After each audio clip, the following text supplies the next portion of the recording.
Me what proof you have that she sent it. No, I want you to think about it. My witness was supposed to be here. Shoulda, woulda, coulda. This. Have a seat, please. Hello, Judge. How are you, Kevin? Case number 3015, Perez versus Boeing. Thank you. Welcome. Interesting. Miss Perez, you met Mr. Bowen at a truck stop. Tell me when that was and how that happened. In January, and we both worked there. January of this year, 2020. Of last year. 2022. Yes. And you began dating, and you, at some point, moved into his home? I was staying there helping with his kids. You were staying there? Yes, I still had my own home. So you were staying there. Were you there 5 days a week, 7 days a week? The whole 2 months. Okay, so you were living there for 2 months. Who was living in your house? Nobody. I assume you weren't just staying there to take care of his kids, that the two of you were a couple during that 2-month period. This is what your case is about. During that period of time, Mr. Bowen had physical custody full-time of his children. 2 children? Correct, Your Honor. And how long had you had custody of them? I've had custody of them since 2020. So since they were infants? Pretty much, yes. Did you then have court-ordered legal custody? Yes, ma'am. There came a time while you were living together, according to the complaint that I read, that the mother came back into the picture and was seeking custody of the children. Correct. And Mr. Bowen needed an attorney. Yes. It is your claim that you loaned him $2,000 for an attorney. Yes. Things didn't work out between the two of you, and you left, and it was an unpleasant parting. It was not an amicable parting. That be a fair statement? Fair. Fair statement? For a while, we remained friends after that, too, though. Well, his counterclaim is going to challenge that. Right. Anyway, you want your $2,000 back. Yes. I don't know what Mr. Bowen says about the $2,000, maybe that you gave it to him as a gift. He's going to tell me, but he's got a counterclaim. His counterclaim is that you got so angry with him that in a thoroughly vindictive way, you sent a video to his place of employment, which caused him to be fired. Correct. And that in addition, you aligned yourself with the mother of his children who was seeking custody of the children. 2 mothers. 2 mothers. They're 2. Yes, 2 different mothers. Yeah. You've been busy. Yeah. You aligned yourself with those people and created serious difficulty for him by sharing not only the video with them, but also some photographs of him with a BB gun. Correct, ma'am. Do you still have custody of the children? She filed an ex parte order, which plaintiff had help in, and I lost the kids in January, and then I got them back in February, and then we just finally got through the court paperwork to where I have them full-time again. The judge still has to, finalize them. So what you're telling me is that in January, on an ex parte application, ex parte, that means just the mothers went in themselves, some judge transferred custody without a hearing? Yes, that's exactly what happened. And they originally set it out for 8 months to where I would even be seen. It used to get me so frustrated, but it was a tough time. It was a tough time. Very much. Actually outrageous. Yeah. And then the children came back to you. Yeah, actually in February 12th, the mother kind of, I can't do this by myself. And she brought them back, and then I've had them since then the whole time. And we just did last week finalize the paperwork, so we're just waiting. All right, let's deal with this $2,000 legal fee. Mr. Bowen, did Ms. Perez give you $2,000? Yes, ma'am, she did. Okay, tell me the circumstances surrounding her giving you $2,000. Okay, so in June, one of the mothers of my children wanted to take the custody of the kids back. Not both children, one. Well, this was one, and then I have another kid. They got involved, and she did an ex parte order using the exact same paperwork, word for word, everything was the same. Pretty much copy and pasted one to the other. You're going into too much information for me. I like this all linear. Yes, ma'am. Okay? June 2022. We were looking for an attorney. She actually was going to give me $7,000 for an attorney that her mother had used, but I was like, that's way too much, so let's try to find something cheaper, and that's where we found somebody. Well, this is a we. This is not. Well, this is me really and her. your problem. Right. This is really your problem. I want to know how she got involved with giving you money. I'll give you the money, no problem. Here, do you want $7,000 for this lawyer in Bakersfield that my mother used, who I know is a rock star? And I said, no, let's find something else, a little bit localer. And I found the one in Lancaster for $3,500. And did you go to the attorney in Lancaster? Yes, ma'am. Did you go with her or alone? I went by myself. Did you ask her if she wanted to go with you? No. Okay, so you went by yourself. Yes, ma'am. And when you went to the lawyer, you got a fee, you were quoted a fee? Yes, $3,500. When you were at the office, that would be in June. Yes. And when you got that quote and you liked that lawyer, Yes. then I assume you went home to where Ms. Perez was taking care of your children, Yes, ma'am. which she was doing, by the way. Yes. Correct? Yes. You weren't paying her anything. No, not at all. And she was still paying for her own house, where she maintained another Yes. resident. Yes. She was there because her children went to another state for the summer. So she just stayed with me while the kids were gone for summer. And then She stayed with you for a reason. She didn't stay with you. I assume you don't live at a lake. No. No. Or you don't live at the beach, right? I wish, but no. No, but you don't live at the beach. So now you've got a lawyer's quote for $3,500. You go home to Ms. Perez and you say, dear, I like this lawyer. He only charges $3,500. Is that something like the conversation? Something like that, yes. Something like that. Now I want to hear where the $2,000 came For from. lost wages and slander. Now I want to hear where the $2,000 came from. I had... No. I said, dear, I like this lawyer. He's only $3,500. She says, here's $2,000 and I have $1,500, and we made it happen. Okay, here's $2,000. Yep. Yes. And you said, I have $1,500. Correct. Well, you must have said, I have $1,500 first. Yeah. Yes, ma'am. You must have said his fee is $3,500. I have $1,500, because otherwise she wouldn't have known to say, here's $2,000. Correct. Right? Yes, Your Honor. So let's try to get it right. Yes, Your Honor. You went home and you said, dear, I have $1,500. The lawyer's $2,000, and we need to make it happen. I need to make it happen. were those your words? I need to make it happen? No. I want you to think about it. Don't pull information out of an orifice. Just, if you don't remember, say, I don't remember exactly Then I don't what I remember said. exactly what was said. Okay, you don't remember. Correct. Do you remember exactly how it Yes. happened? Voila.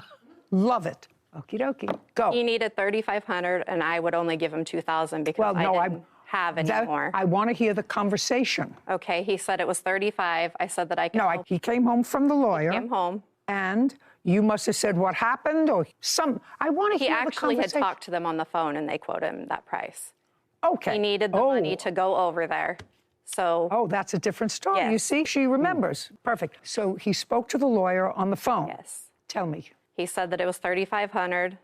All I was able to help with, I was off work at the time, so I used my savings. I said I could Now, help him I with. know that you gave him the $2,000. I want to hear how it came about. I told him that I would need help when my bills came due, that I would help him with the money, but I was not working, that he would have to help me with my bills, and he agreed to that, so I wired the money bank to bank. To the lawyer's bank or to his No, bank? to Mr. Bowen's account, because we have the same And bank. what was said exactly was, you'll have to help me out with my bills when they come. Yes, And? he agreed to that. Okay. I wired the money, he went, he took care of everything, and then my bills started to become due. He said he didn't have Like any what money. bills? Like what bills? My mortgage, my electric, my gas. Okay. And you were still living together? I was still staying in there, yes, Yes. In what month? July? till the end of June, Well, when did this transaction take place? June 6th. So just a couple of weeks later. Yes. Well, where did you expect him to get you $2,000 from? He was supposed to, as he got, Well, right now you don't have a contract for him. It wasn't a loan. Right now what I'm hearing, which is why I asked for the exact terminology, is saying to him, you'll have to help me out with my bills when they come in, is not a loan. I also have a bunch of text messages asking and him saying right now, I know I owe you money. Then I'd like to see Yes. those. These machines can either be a curse or a godsend.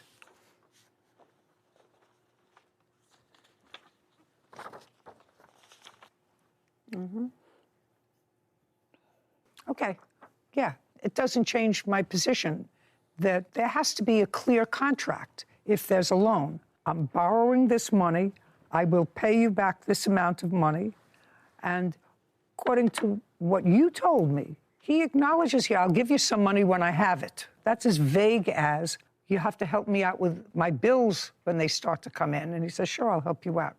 Okay, now I'm going to come to you, Mr. Bowen. Yes, ma'am. It seems from reading these text messages that you acknowledge that you owe her money. Yes, ma'am. You acknowledge that in these text messages. Okay. because you don't say, I don't owe you anything. You say, I have a big bill coming in. You know, I'm sorry. I'll try to get some to you tomorrow. Yeah. So you acknowledge that you owe her money. Yeah, I guess, yes, Your Honor. Yes, well, that's what this says. It's not specific, but you acknowledge you owe her money. What do you owe her money for? Well, I guess. Not a well. Not a well. Well is not an answer. All right. What did you owe her money for? Don't look at the sky. I want you to think and focus. Look at me, and that requires I owed her for lamb chops she bought. I owed her for a plumber she paid for, or I owed her for a Lawyer fee. perfect. Perfect. And the lawyer fee was how much? $2,000. Perfect. And how much of that $2,000 did you give her back? I've maybe given her $100. Just a second. Did he give you any money back? Yes, ma'am. Because it does indicate that he did, in fact, give you some money back. Yes. How much did he give you back? About what he says, $100. Okay, so you still owe her $1,900. There you go. How great. So even though you didn't have a perfect contract? I know for the future. Right. Now we have a counterclaim. Yes, ma'am. And the counterclaim is that you were very annoyed with him, which is very ridiculous, Ms. Perez. I understand from reading your papers, and I'm trying to read between the lines, and, you know, you develop a certain amount of wisdom when you get older. He had you at the house for 2 months. Your kids were away for the summer. He has these 2 little kids, right? And he was using you as a babysitter. Yes. And you felt used. I know. I got very attached to him. To whom? To the the children or him? The kids. So according to your answer and your counterclaim, Mr. Bowen, you were involved in an altercation at work. Yes, ma'am. Where do you work? I worked at Love's. What is that? It's a truck stop, and it just services pretty much the big rigs on the road. Okay. And an incident occurred while you were working. Yes, ma'am. What's the date of the incident? Because I'm going to see the video. September 18th, Of, 2022. tell me what happened. I'm a cashier, and, you know, after doing it for so long, just so you pick things up, you see people coming in and you know they're up to no good. I have my eyes on this one character, and sure enough, he grabs like a $400 party speaker and a bunch of other little electronic stuffs, and he's walking out the store, and I'm trying to get my coworkers' attention who were sitting there talking like, hey, stop him, stop him, stop him, he's stealing. And then nobody like pays attention, and he walks outside, and that's kind of where it started. Is I said, hey, give that stuff back, and I swatted the speaker out of his hand, and that's when he came at me and he attacked me, and I was defending myself. He had a knife, like once you go and you'll see it, like he had like an 8-inch knife. With his job, Okay. So you were working and trying to prevent a thief from leaving the area with property that you were responsible for. Correct. Okay. Well, that sounds perfectly reasonable unless you're living in some ridiculous community that says, oh, you got to let everybody steal. And we don't stop shoplifters because, you know, that's not the American way. Okay, so you were protecting property that was your responsibility because you work at the store. Correct. How long had you been working at the store? I worked at the store up until I got let go for 1.5 years. Okay, now I'm going to see the video. Okay. And just for context, like it starts after I swatted the big old box out of his hand. Is this the video that you allege that the plaintiff sent to your employer Yes, ma'am. and Both to of the you. mother of your children? 2 of them, yes, ma'am.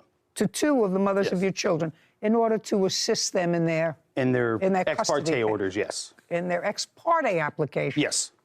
I have evidence on that, too, that I he wanna asked tell you the something. baby mom to lie in court today, and that's why she wouldn't come. I have to tell you something. Okay. I don't understand why you would get involved in that anyway. I didn't. Okay, so you never sent this video. He sent me the video, Just but I did not send it to corporate. You didn't send it to anybody is my No. question. You didn't send it to... He sent it to tons of people. I'm asking you whether you ever sent it to his place of business. No. Did you ever send it to either of the people who were the mother of his children? No, I only know one of them. And you didn't send it? No. Okay, so I'll look at the video, then you'll tell me what proof you have that she sent it. Yes, ma'am. Got it? Yes, ma'am. Okay, take a look.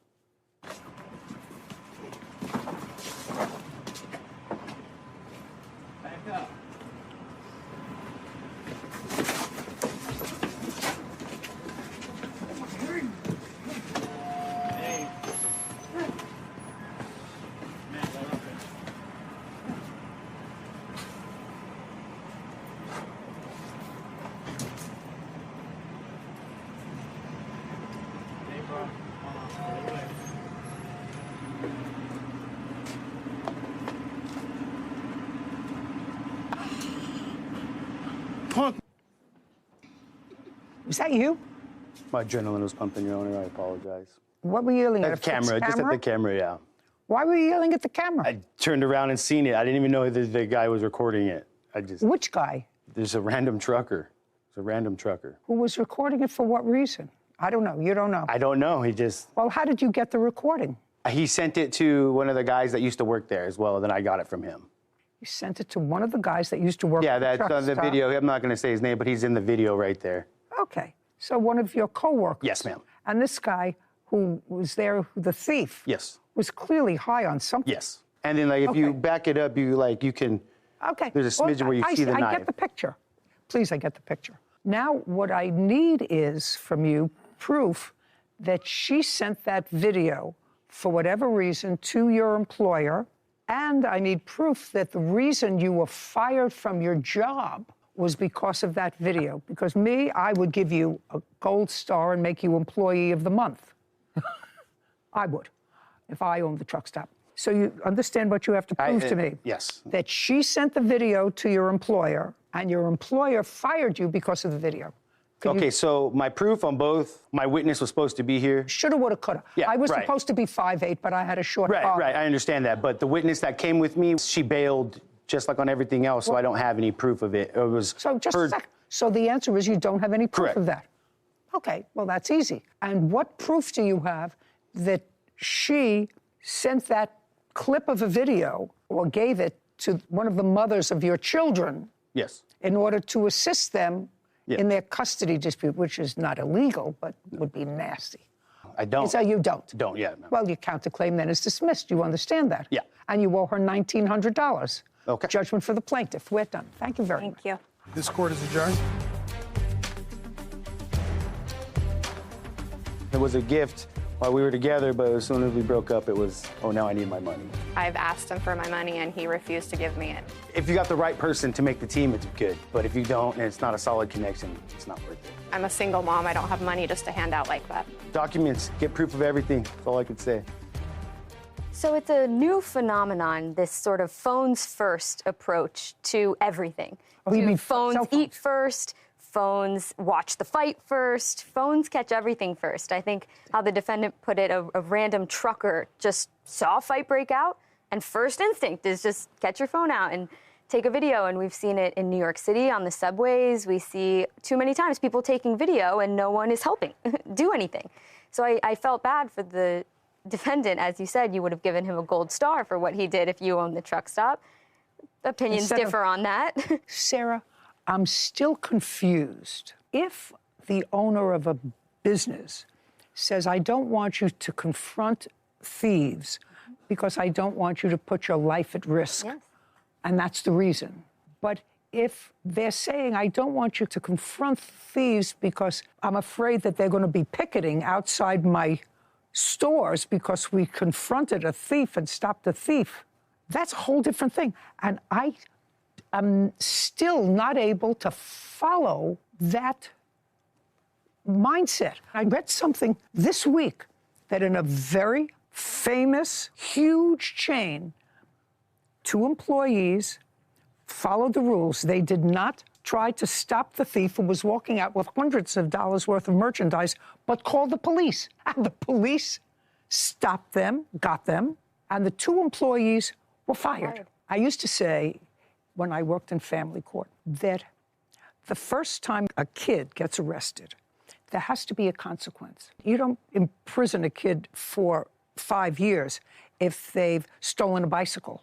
But there has to be some consequence, just as you do with your own children. You tell them to come in at 10, they come in at 11:30, there has to be a consequence. If you don't, they think as parents, you're full of baloney and there are no rules. Well, that's what's happening here when you think it's okay to go into a store and steal with impunity. I don't understand that. I feel as if I'm living in some alternative. And everything was still there.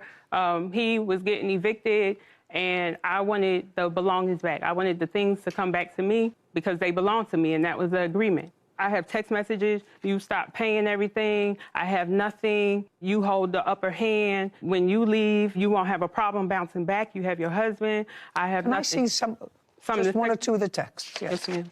Your Honor, can I say something? Absolutely. I'm not no homeless bum. I make money. I'm one of the top entertainers in Atlanta. So therefore, I do make money. I have my own money. When I met her, I was passionate about music. I took her on. And Took her on for what? because I liked her aggression when it came to getting stuff done. So I asked her to manage me.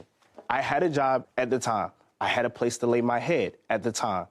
It was her decision for me to stop working. And I have in a text message where she said the agreement was for me to pay your rent, take care of necessities, and don't exceed over anything over, I think, like $8,000 a month. So I was working, doing shows, doing that, and the money that she would put in my account and I was get, that was from me, like that's actually like me working for being an artist. I thought you were working. The agreement was for me to stop working so I could focus strictly on music.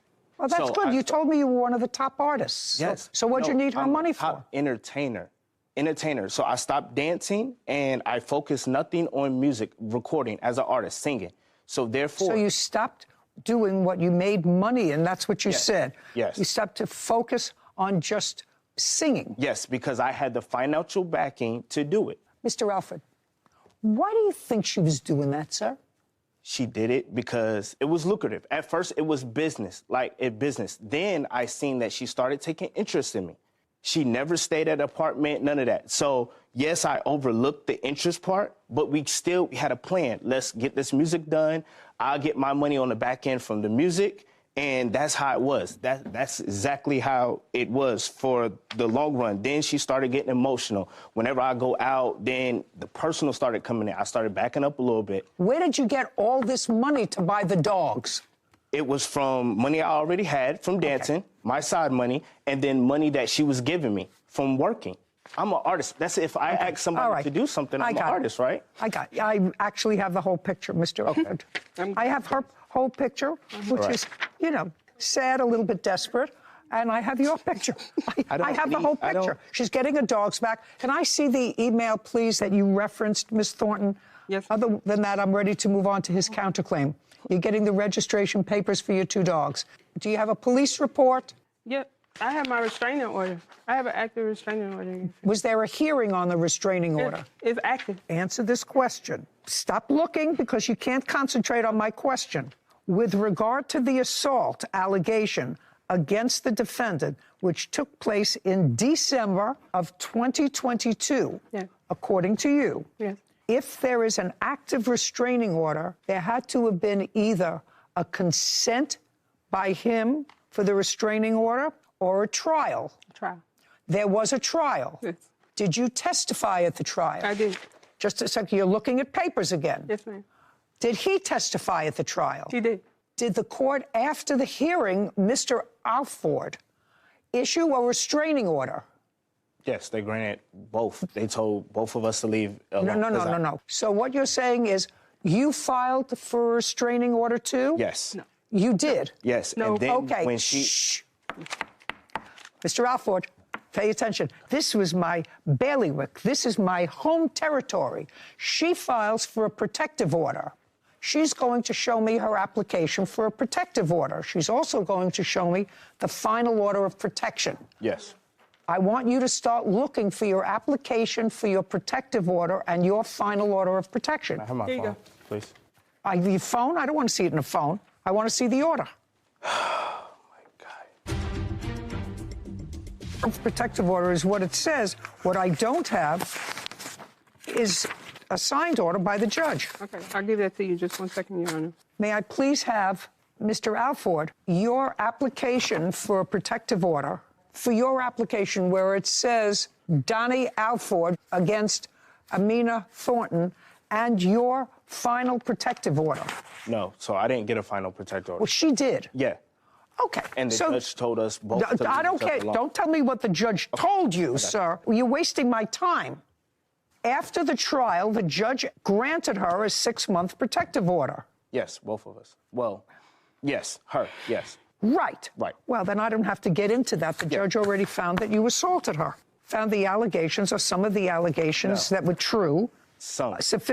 I don't care. Some or all. She's suing you for an assault. Okay. The court found that there was sufficient assault, menacing, threatening, or harassing to issue her a final order of protection for 6 months. You have no police report, correct? No, I did not file a police. Okay. And the medical records on which this assault was based, a visit to the doctor, anything else? It's just the emergency room and the follow-up. I'd like to see it.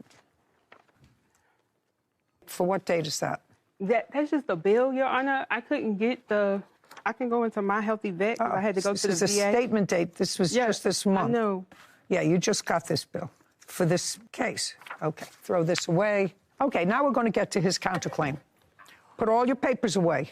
On your claim, the court's going to issue an order, and the order is that the 2 dogs, you'll give the names of the dogs to the clerk and all the other materials so that the AKC will issue the registration papers in your name for those 2 dogs. He has a counterclaim seeking the return of the 2 dogs, which he's not getting, 3 puppies, which he's not getting because the dogs aren't his, and defamation of character. Now, Mr. Alford, you make a claim here that, if true, is very problematic for her. You say that after this whole thing sort of broke up, the managerial relationship as well as the, albeit brief, social relationship, she defamed you by publishing someplace the fact that you have AIDS, carry multiple STDs, and hit women. So the court that heard the protective order may or may not have found that one of the actions that you did was hit women, so I'm going to forget about that in this. But I want you to show me proof that she published facts that you either have AIDS or carry multiple STDs. So here's this. Now just look at it carefully and make sure what you're giving me supports your statement that she alleged either one of those 2 things. It's this one right here. It's the main one. Just a second. Is that the only one that you have? No, I have a lot, but that's the main one where Not main one. Not main one. I asked you for anything that you have where she published that you either had AIDS or multiple STDs. Okay. Your Honor, Don't speak. Okay. That's the only one for the AIDS and STDs that May I have. see them, please? Yeah.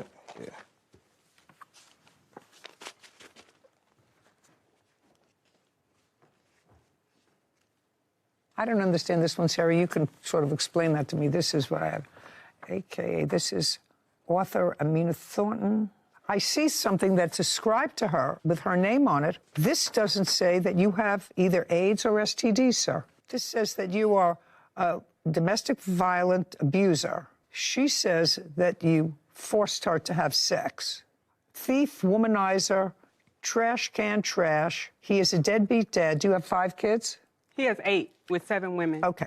So just a second. Do you have 5? I have 5. Okay. 8. Police are going to be at this show to pick you up. Jarvis Alpha. Well, this isn't it. I also have an e-blast that This she doesn't sent say out you have AIDS. saying that I What was- does that say? This is somebody, I think, separate from the plaintiff that's messaging the defendant saying that this account that they screenshotted attributed to the plaintiff is replying under this third-party person's tweet saying that he has AIDS, a rapist. That's okay. That's hearsay. Abuse. Okay. I also have it where she did an e-blast, was saying that I was dead, I have herpes, and she May I sent it. see that? Yes, that's the whole e-blast letter. May I see it? So far, these don't establish your cause of action for defamation.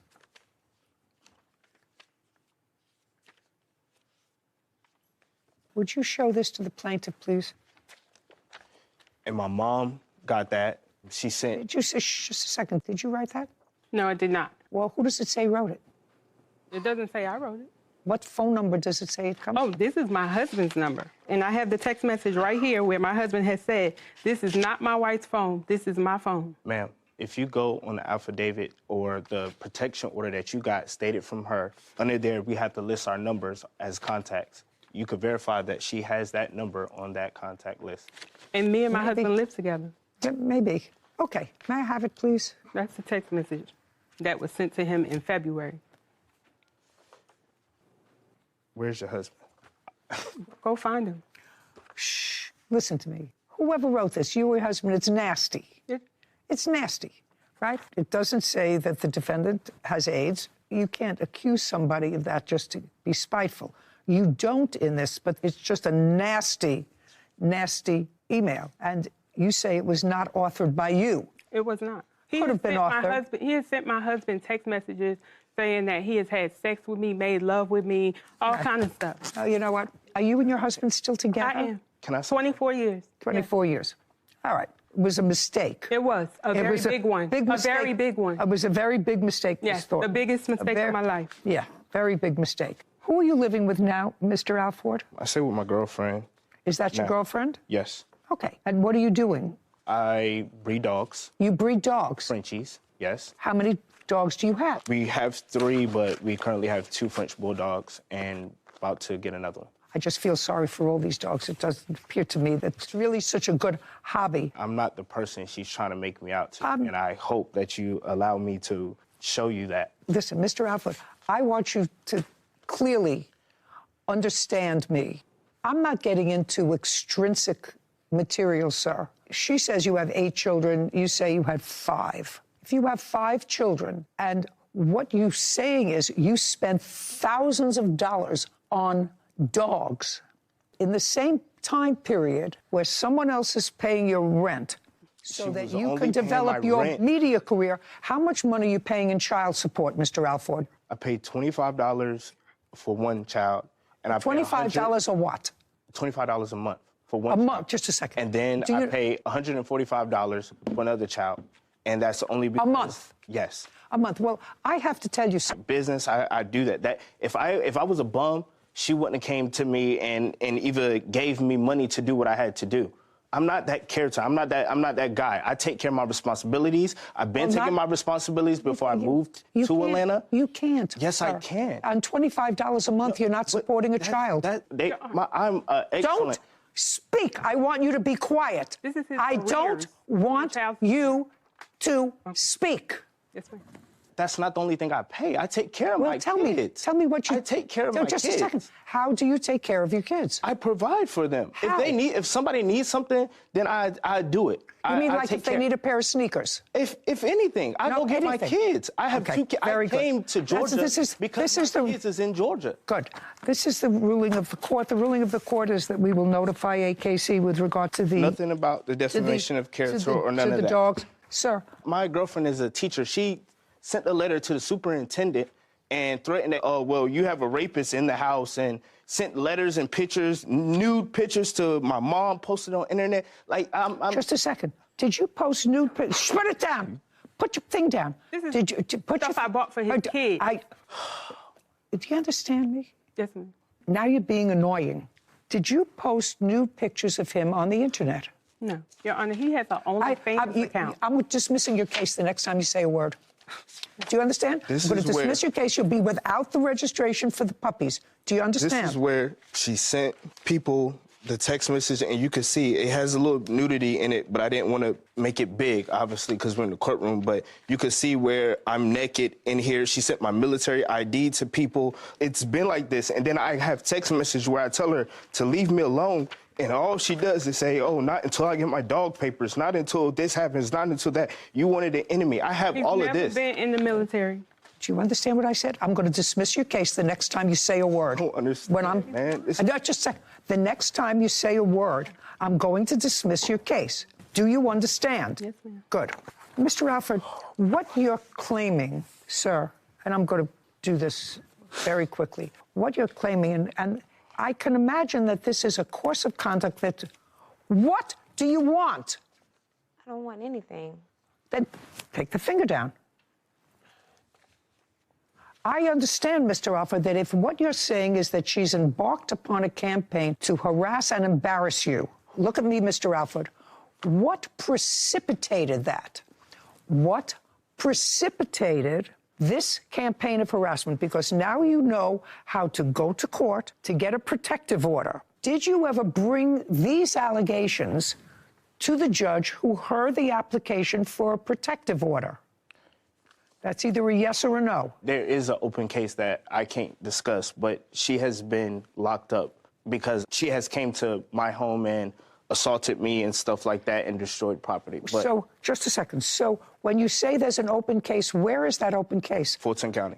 Is it a criminal case? Yes.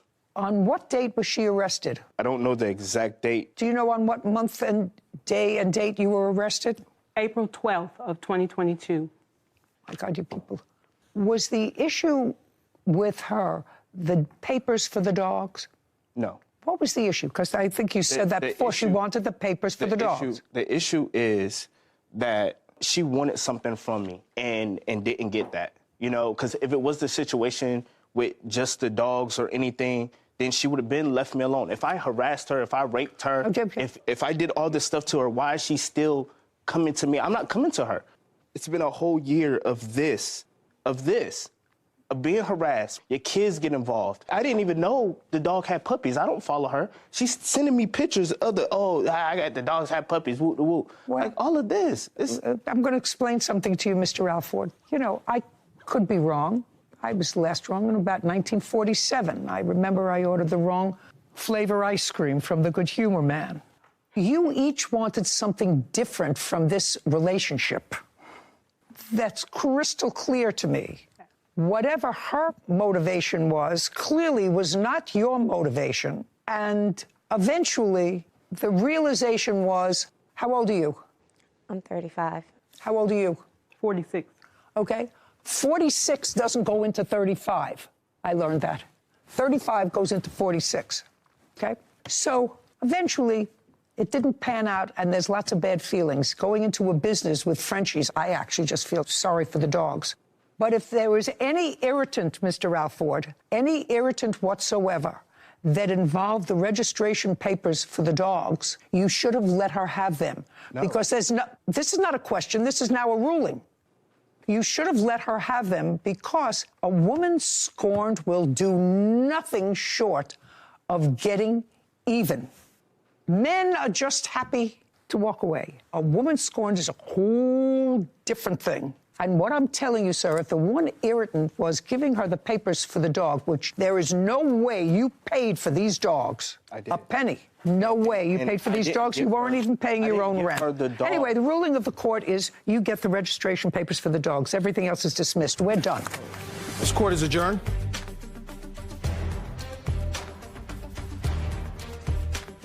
At first, it was just business, and then it started getting personal.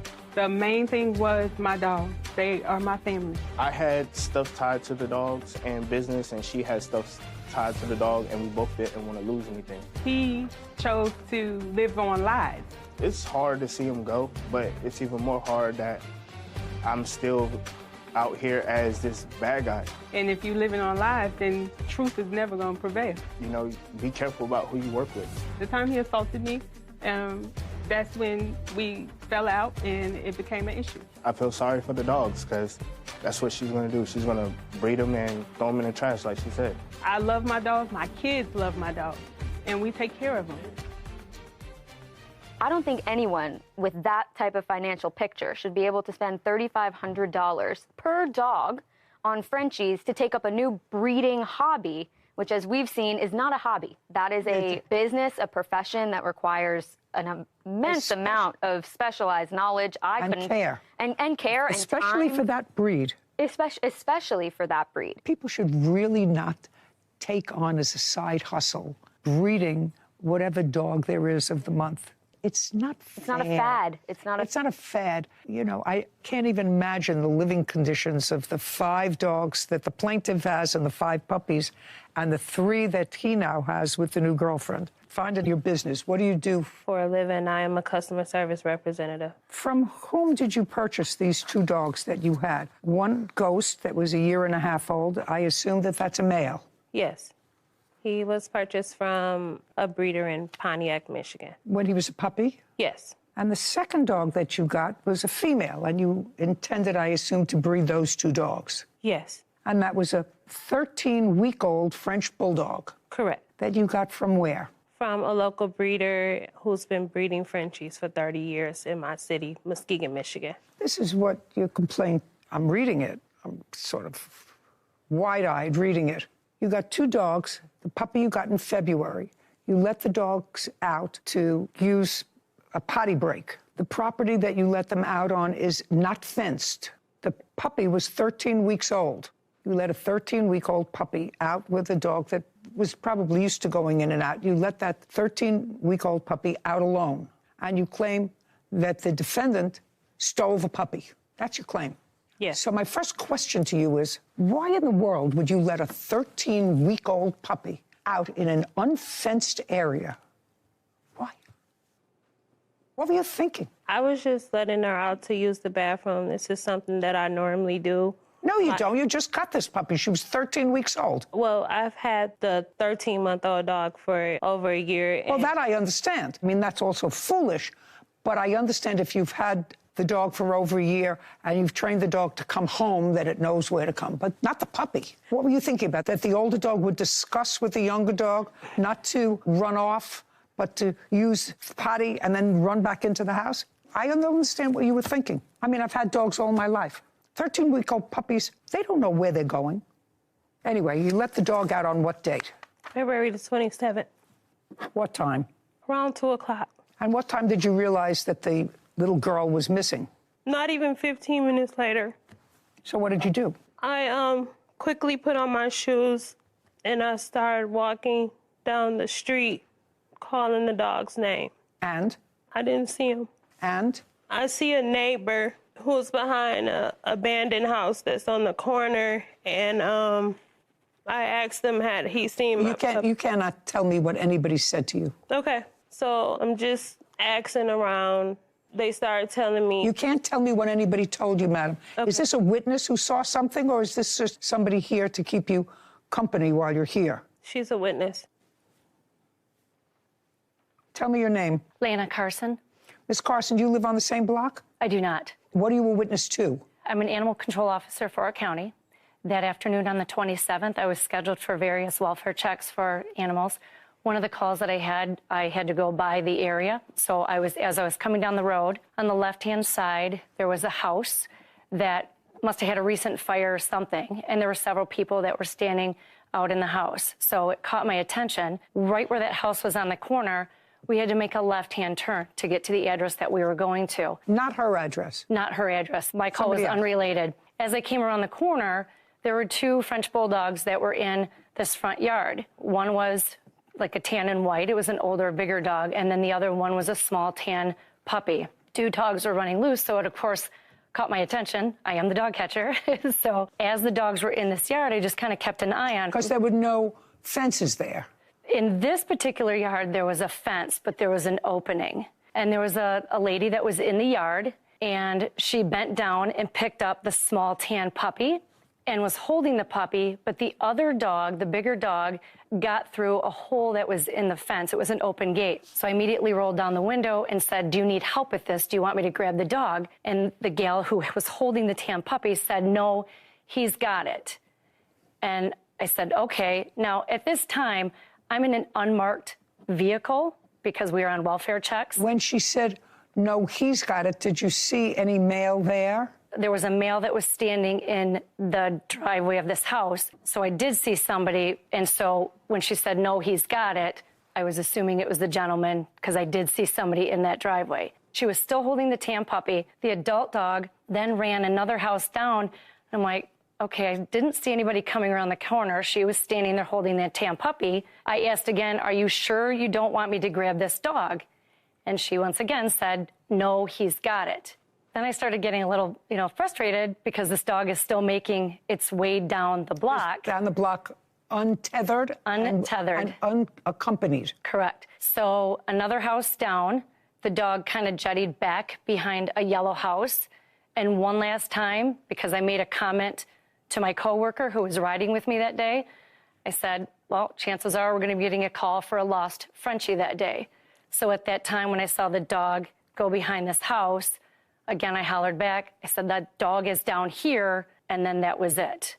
So we went on to our call. She was still standing there with the tan puppy. Is that person in court today? When you got the call that a dog was missing, that was a Frenchie from that area, did you make contact with the plaintiff? So the same day, Dominique did call in a missing dog. The next day, however, because we did crazy enough, get a Frenchie in. So our office called Dominique and said, please come down to the shelter. That's our protocol. So we asked people to come down to the shelter. That day I was working actually in office, not out in the field. And so Dominique, when she came into the shelter and said, hey, I got a call, part of our protocol is we ask that the owner gives us a picture of the dog. And so she showed me a picture of the dog. And it wasn't the dog that you wasn't the dog that was had in the there. shelter, but you recognized the dog. Very much. I said, oh my gosh, this is the dog that I saw yesterday. How far does the plaintiff live from where you saw the defendant holding the puppy? About 3 doors down. Okay, all is now in your court. Let's go. Do you remember her? What? Do you remember her? I remember a lady saying something one time in a white van. If she was the lady in the white van, that's someone did talk to me. The lady in the white van says that she asked you 3 times. Did I get that? True. 3 times. Do you need help here? Tell me what you were doing with her dog. If she seen me, she seen a guy at the Don't corner. tell me what she saw. She saw you picking up from a front yard. I assume it's yours. No, not my front yard. It's a house across the street. So you saw the 2 Frenchies, the big one and the little one, in a yard across the street from you? Yeah, I seen the... Yes. And you crossed the street? Yes. You crossed the street and picked up the puppy? They were trying to catch it. Who was trying to catch it? 2 guys I seen out there. They were trying to catch it. They wasn't by each other at first. It was a small one by the opening, and there was a bigger one. I didn't see that one till later. Like, I seen the small one first. They were trying to catch it. So they the dog, trying to get the dog. So I went across the street. I grabbed the little one. It was almost by the fence. Okay, so I grabbed the dog. As soon as I picked up the dog, I lifted it up. She said, asked the question 1 time, that's it. And she kept going. I never seen her no more. I never held it. She never came back again because it was that fast. I went right back across the street. I handed the dog off and left. To who? It was a guy. It was 2 cars parked on the side. It was a silver car, and I'm not sure what other vehicles right there, but they were both outside the car. And I handed the dog off because they were already out there when I came outside. You see any 2 men? I saw a lady with long black hair, long gray coat. There was a gentleman with a black coat and a black hat, and then there was another woman there. Another woman? Mm-hmm. When did you first find out, Miss Thomas, that this dog belonged to the plaintiff?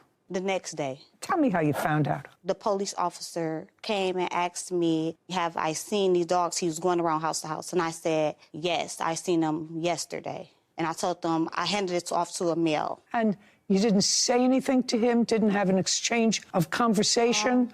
He said, thank you. I was really trying to get my groceries out the car at the time. And I had a little baby. I went back. My mom was in the house at the time with the baby. That was baby. I didn't ever have no conversation. This is your mother? Mm-hmm. Yes. Step up, please. Tell me your last name. Phillips. You remember the day that your daughter is talking about, which is February 27th? Yes. How do you remember it? She came back in the house. I asked her, did she need any more help getting the groceries out? Because I was in there watching the baby. And she said, no, she got everything. And then... So she said, no, I have everything. Yeah, she told me she got all the stuff out the car, and then she wanted to say, she said, these people was out there. I had helped the people get their dog.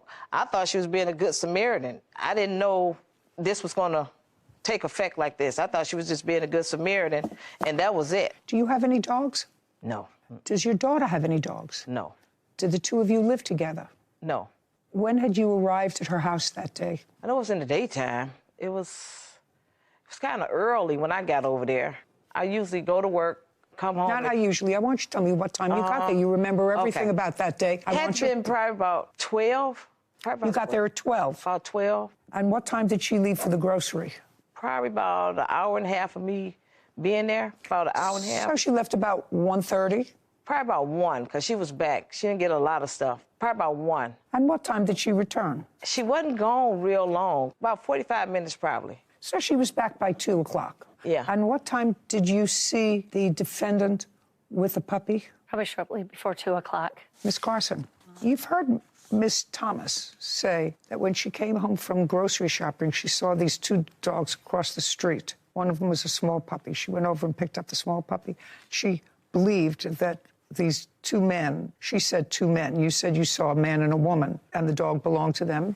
She turned the puppy over to them. You're an animal control officer. Is anything that you saw on that date inconsistent with what the defendant just told me? I do know that there was a female there. There was a male. She was already over on the side of the house where the dogs were, and she was picking them up. Who was picking them up? I'm sorry, the defendant had picked up the dog. The puppy? Yeah, I did not see anybody else trying to get these dogs. She was the only one that was in pursuit of these two dogs, and just picked up the one, and then it was just kind of like, oh, no, he's got it. You know, that's why I was kind of, this dog is getting away. There wasn't a lot of, you know, intent on getting that other one. That's why I was following it. So I did not see anybody else that was trying to help get those dogs. When did the people approach you and say, this is my dog? She didn't see anybody. They were already out there, and they were trying to get the dogs already. And that's when I came across the street, and then the little one started going that way, and I grabbed it. And I went right back to that corner and handed the dog off. She seen me hand the dog off. When the police asked me, I told them, I said, a white van rolled past and everything. I said, they were there. She was like, did I see Pound Buddies? I said, no. Because she said she was in an unmarked car. I'm thinking maybe that was them, but I'm like, I seen a lady in a white van. That's it. And she seen me hand the dog off, and I went back across the street with the long coat. I walked right. I didn't have no dog in my hand, not even 5 seconds. I picked the dog up and straight handed it off. So how would you dare and ask me 3 times that I need help? You didn't ask me no 3. Did you know how all of this could have been avoided? If I wouldn't have ever let my dogs out unattended. Right. Which you're not supposed to do anyway. Not the big one, and certainly not the little one. And I'm not prepared to label Miss Thomas a thief based upon what I heard.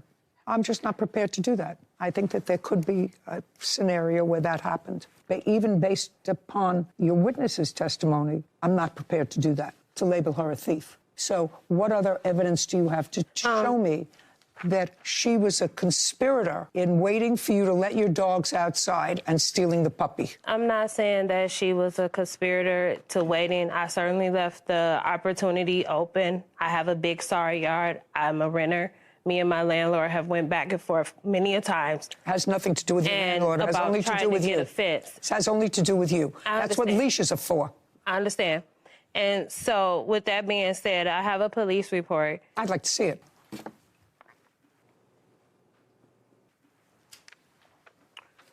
She says, okay.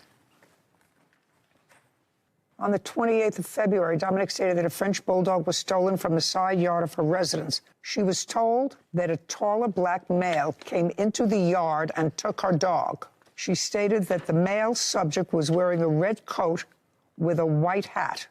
Huh? Who told you that? That's what I was trying to tell you when the neighbor, and you told me don't mention that. This is the one, the top page is the one that I'm showing you where she admits. Where she what? Admitted that she handed the dog off to somebody in a car that she thought was the owner. That's what she's saying. I thought that this was the owner. She said in the car, but then she just said a few seconds ago that they were standing next to each other, and she gave it not in the car. He had been in a silver car. Yeah. He had been in a silver car. Can I also say this, ma'am? Yeah. When I came outside with my other dog, Tamela crossed my path, seen me out there looking ugly and stupid, calling my dog and crying. She walked right past me. No, I didn't. Yes, you did. In that gray coat and that long black hair.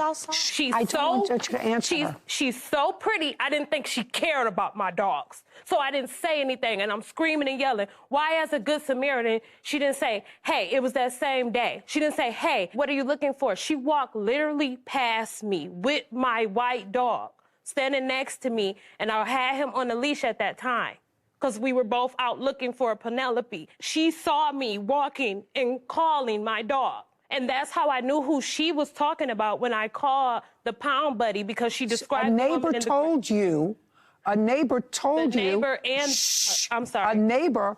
I'm just telling you. A neighbor told you that a male took the dog from your yard. The police did not write the report up right, because just as my witness stated, that the police stated in the first thing that he saw Mela give the witness give the dog to a guy, My witness says she's never seen her give the dog to anybody. Okay.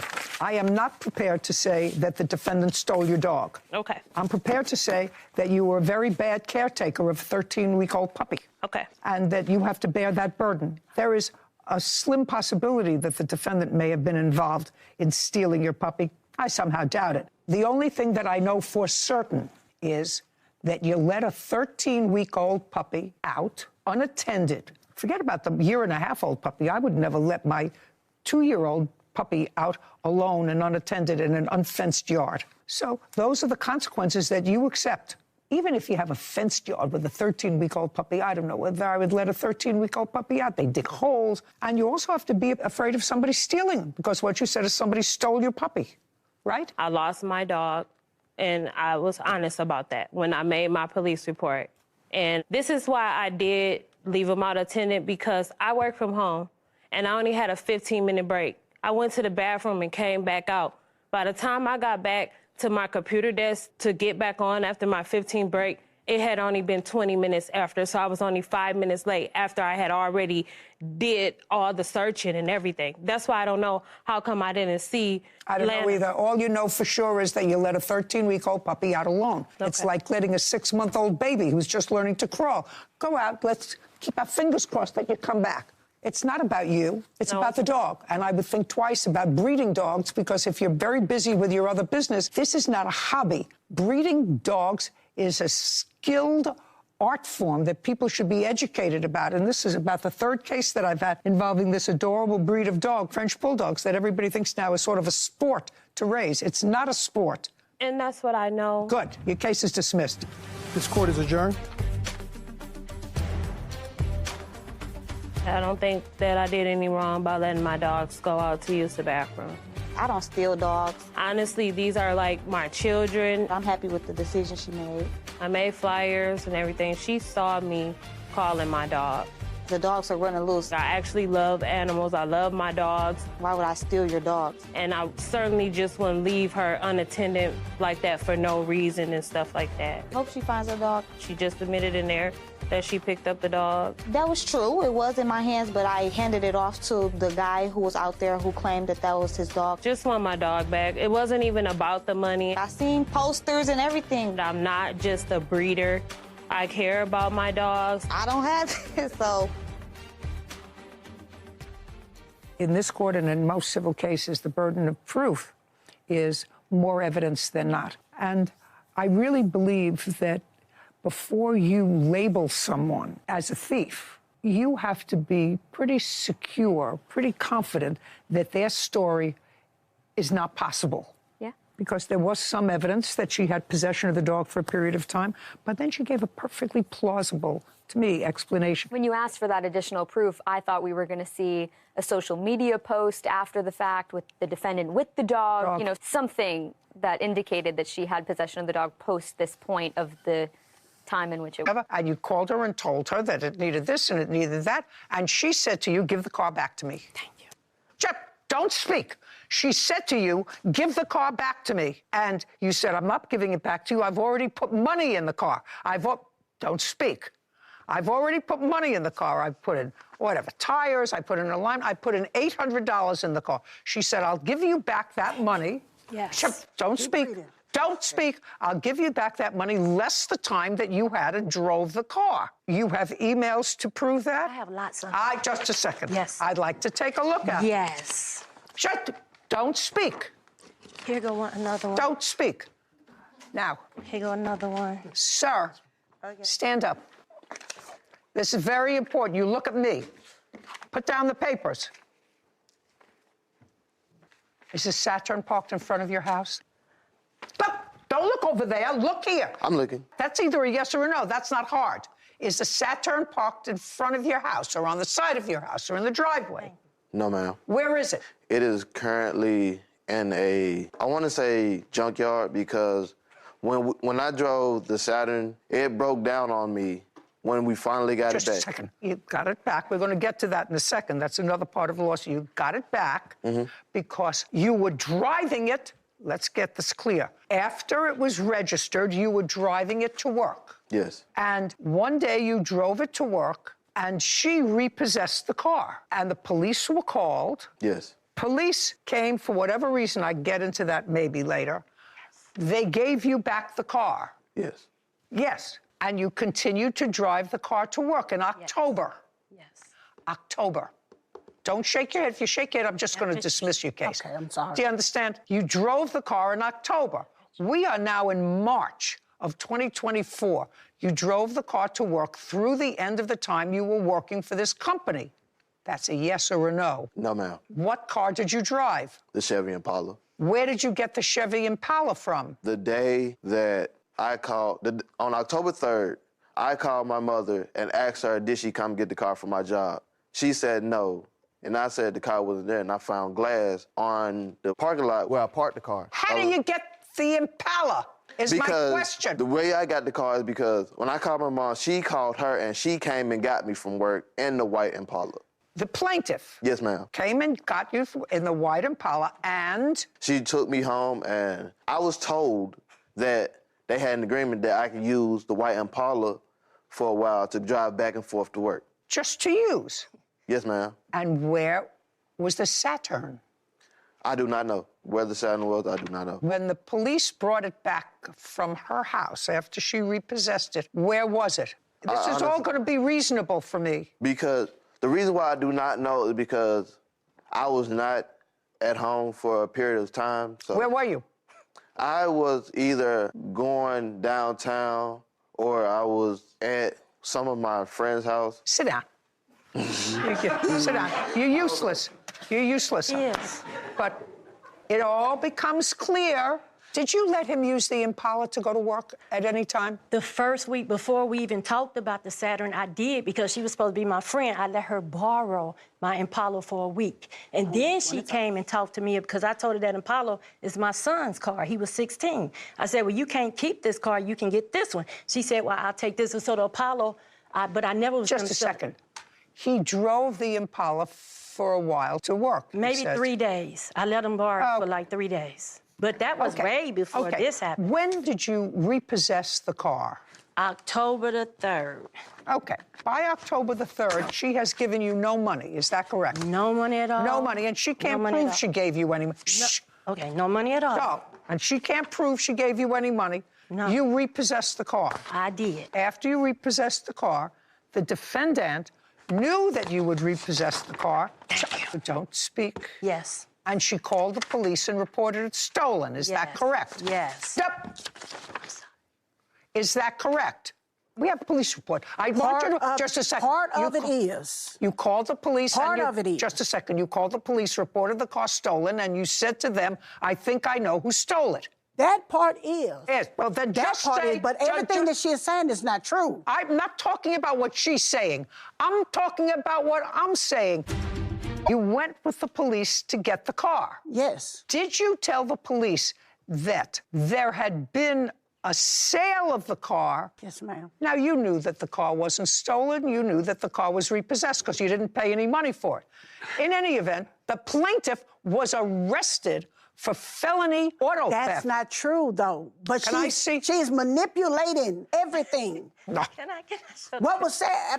She's manipulating. She's manipulating. When on the 21st, the reason why he was in the Impala because the Impala was the one that I was supposed to buy. I don't care. Yes, I did. I don't yes, care. indeed. I just did. a second. I don't care. You're a grown woman. I gave her money. You're a grown woman. People gave her money on my behalf. She had money, and the car was fixed on my behalf. Just a second. And I asked her for my money back. Prove to me that people gave her money on your behalf for the sale of the Saturn. Prove it to me. Say nothing. A witness or a document that people gave her money on your behalf. Okay. The only reason why I can't is because the person... Where is the... I don't care why you can't. If you can't, you can't. But I told you to put the papers down. Just because I can't prove it, Judge Judy, that doesn't make it true. Untrue. Well, if you can't prove it, I can't hear it. This is a courthouse. But she's and if you can't prove it, everything. Okay. And she is lying. Now, what did you do with the Saturn? Thank you. She vandalized the Saturn. I want you to tell me what You did with the Saturn. Where When the police gave it back to me, Miss Alana vandalized the Saturn. The Saturn quit on the highway. Madam. I don't know about She vandalized. She was at the auto zone. She followed me all that day while we were pushing the car out of the road. She followed us. She vandalized the car because she was mad because the police gave it back. She's the reason why the Saturn is not working. She is the reason. She cut the belt. Madam, pay careful attention to me. She repossessed the car because you didn't pay for it. The No, car, I did. I don't want you to answer me. You're not to answer me. Your son drove the car to work. Every day. Just a sec. If you interrupt again, I'm just going to rule in her favor on the whole case. Do you understand? And dismiss yours. That, you have a counterclaim. It's going to be dismissed. If you open your mouth again. Okay. Okay? I don't know how you feel and how in your convoluted mind you're right, but you took a vehicle, you allowed your son to use it, and he did, in fact, use it. I don't care if he used it for a half hour. You went to motor vehicles and you signed on as the owner. You paid $0. You were supposed to pay $3,000.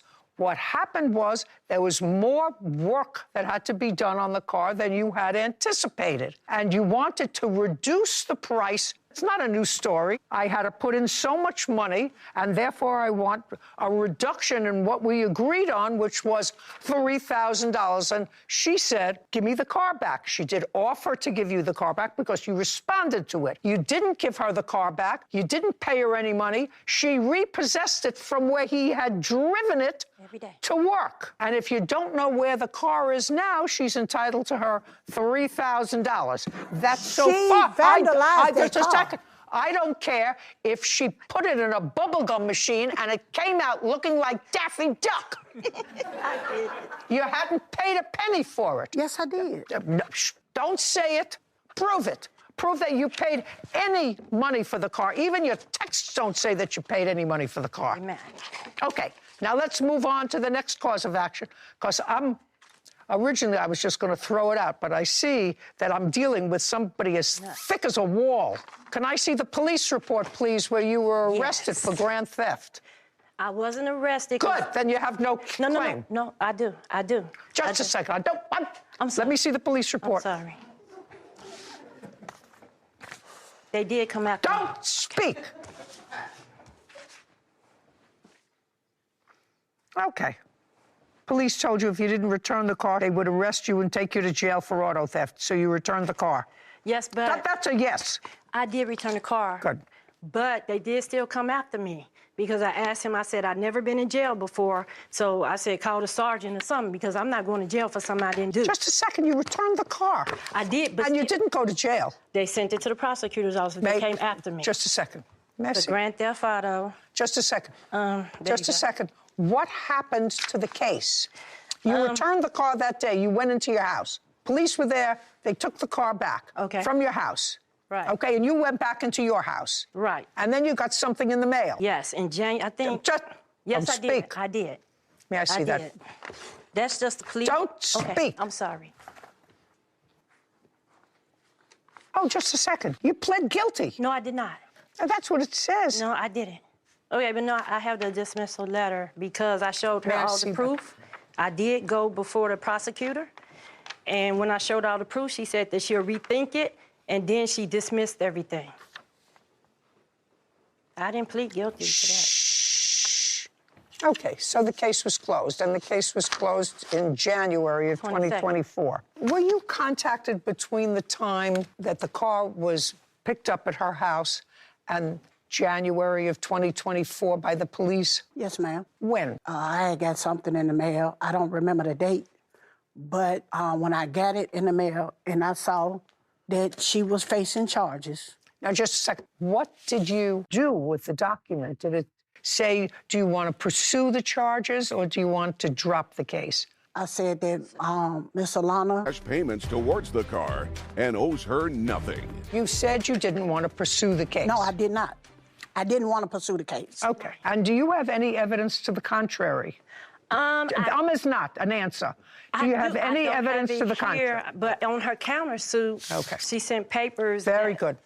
Very good. The car isn't there anymore. They don't have the car. You sent it to a junkyard. Is that No, what you... ma'am. No, Where ma'am. is it? The car broke down. She vandalized the car. So where is the car now? I don't know. The car broke down in front of the car. I want to know the last time you saw the car. Where was it? Okay, he wasn't with me the last time I saw the car. No. When you don't, But he was when there you the can't first time it remember broke what down. I'm asking you, important I things. remember where the car was. The last time you Yes, saw ma'am. it. The last time he saw it. Well, then if that's not the last time it was seen, then what do I care? Okay. The last time I seen the car, I was on my way home I was driving the car. The car broke down on me. Date? The date was October 29th. I was driving the car down Sagamore. And it broke down? Yes, ma'am. Sit. So you were driving the car the month of October. You were driving the car the month of October, if this was October 29th. Now the car broke down, he said, on October 29th. No, ma'am. It's not. The car broke down. I don't care. Okay, ma'am, please. I just want to know where the car is now. Give me a second. No. The car broke down the same day that she gave the car back. The car broke down. I want to know where the car is now. Is it in a junkyard? That's what he says. Is it trashed? Is it in your house? Where is it? The last time I seen the car, I was pushing the car down South Street because the car broke down in front again. The car broke down in front of Outback Steakhouse. I don't care. We pushed. Wait a minute. I pushed Just the car. tell me where the last time is you saw the car. I'm telling you. I don't want a whole story. Where was it? Give me a street. I pushed it behind Outback Steakhouse because it broke down on the highway. And so it wouldn't quite, I had to physically get out and push the car off the highway. And a couple of guys helped me push the car off the highway. So, is that the last time you saw the car? Yes, ma'am. Did you take the license plates off? No, ma'am. You left your license plates on. Your license plates, they're attached to your name. Yes, ma'am. I don't believe a word you're saying. Oh, Judgment for the plaintiff in the amount of $3,000. Your counterclaim's dismissed. We're done. This court is adjourned. It's horrible how people can manipulate the system. She did make a good decision. And they can manipulate evidence. Nothing that she said in that was true. Basically, everything she said was a lie. Her son was driving the car every day to work. The contract was about the Chevy Impala. We had no contract for the Saturn. So they lied, but that's okay. I did get the money for my car, so that's good. I asked the prosecutor not to prosecute. I told him that she got a daughter in China, and she got kids in high school, and she's a mother, and I didn't want to see her prosecuted. I mean, basically, I just started crying about the situation because I could have went to jail for 350 days. You know, my kids, everything would have been gone. You know, I just want to thank Judge Judy because, I mean, hey, it's not what happens in life, it's what you can prove. And if you can't prove an incident, then, like she said, she can't hear evidence on it. So I couldn't prove my case. I couldn't prove it. No friendship there. I can't be friends with people like that lie, manipulate, and use people. I can't be friends with stuff like that. Good takeaway is that it's very important if you're dabbling in the business of selling used cars, whether it's 1, whether it's 15, to have some level of specificity. I mean, I saw glimpses of the contract, or what they consider to be a contract, and there's no mention of what you're contracting for. There's no name of the car. There was a little bit of specificity regarding the payments, but all of that is sort of null and void if you don't know what you're contracting for. So to have very clear, cut out what you're contracting for, what type of car, what year car, maybe throw the mileage on there for sake of a full picture, and then discuss whatever breakdown of payment you were discussing, how much it's going to be up front, how much if you're going to allow monthly payments, what the repercussions are for not making those monthly payments. And if that's your business, like the plaintiff said, was sort of a side business for her, selling these used cars, you would think she would have sort of a boilerplate template for that sort of thing. It would have cleared up a lot of confusion that we had here today. You can get that online. Yeah. They have these things online, bills of sale for cars. Mm-hmm. You know, just fill it out. In a contract, you need an offer, an acceptance of the offer, what the offer is about. Yes. Whether it's about for property, whether it's about for services, whatever it is. And the as-is portion is very important as well, which is where you list in the contract, in that part at the bottom, sold as is or not, whatever you agree upon. Whatever your agreement was. Sure. Anyway, but if the general rule is if you buy a used car, you're buying it as is. And if there's a contract, a written contract, anything outside of that written contract usually is not allowed. It's called puffing. Yeah. This car was driven by a little old lady to the Piggly Wiggly on Friday every week in Florida. Yeah. It had no mileage on it. There's a reason that used car salesmen get a bad rep. It's for that sort of puffery that is allowed. Well, that's not, and that's inadmissible. Exactly. It's just what's inside. in the four corners of the contract. Social media. Yes, ma'am, Facebook. The defendant denies that she vandalized your car, and she says that you, in fact, defamed her. She has a counterclaim. Yes, ma'am. I read your papers, and it seems that you were married to a man whose name is... Adele. How long were you married? We got married December 2019. We were divorced May of 2023. And the defendant dated your husband? Yes, ma'am. Was that after the divorce? Before the divorce. How much before the divorce? I wouldn't even know. I just received information from him while he was incarcerated. Okay. You met him while he was incarcerated? No, I met him when he was out of incarceration. Give me the month and year. Probably about October of 2023, I believe. What was he incarcerated for? He was on a parole violation. Okay. How long was he incarcerated for? Less than 2 years, maybe about 16 months, maybe. But you met him before he went into jail? Correct. And did you continue to communicate with him while he was incarcerated? Yes. Did you see him? Did you visit him? No, actually, he was paroled to me. To your home? Yes. You're upon his release. So he came to your house from prison? I picked him up from prison. Now, at some point, you were in a car together with your ex-husband. Yes, it was my car. What were you doing together? We were just hanging together. We were leaving my sister's house. So this is after the divorce? Yes. Month and year? November 2023. So it was a friendly divorce? Well, it wasn't friendly to start. After a few months went by, we talked and decided that we just wanted to be friends. This incident happened in November. Do you remember the day? Yes, ma'am. November 27th, 2023. Tell me what happened. So me and my ex-husband, we were sitting in the car. Where? Out in the parking lot of my sister's apartment complex. We were getting ready to leave. He informed me that Sunshine was sitting in a car nearby. So I just told him, let's just leave. Do you live in that area? No, ma'am. You were in the parking lot for what reason? I was not in the parking lot. I received a telephone call requesting that I come and meet with him to release his clothing that were at my home because he was on the run. He sounds like a prize if that's true. So he tells you to meet him where he knows he's going to be with his ex-wife. I had no idea. You had no idea? No idea. Okay, so now you're in the parking lot with your ex-husband. Yes. And he says to you, there is Sunshine. Yes. And you know who Sunshine is. Yes. Okay, go ahead. So I told him it would just be best if we decided to leave.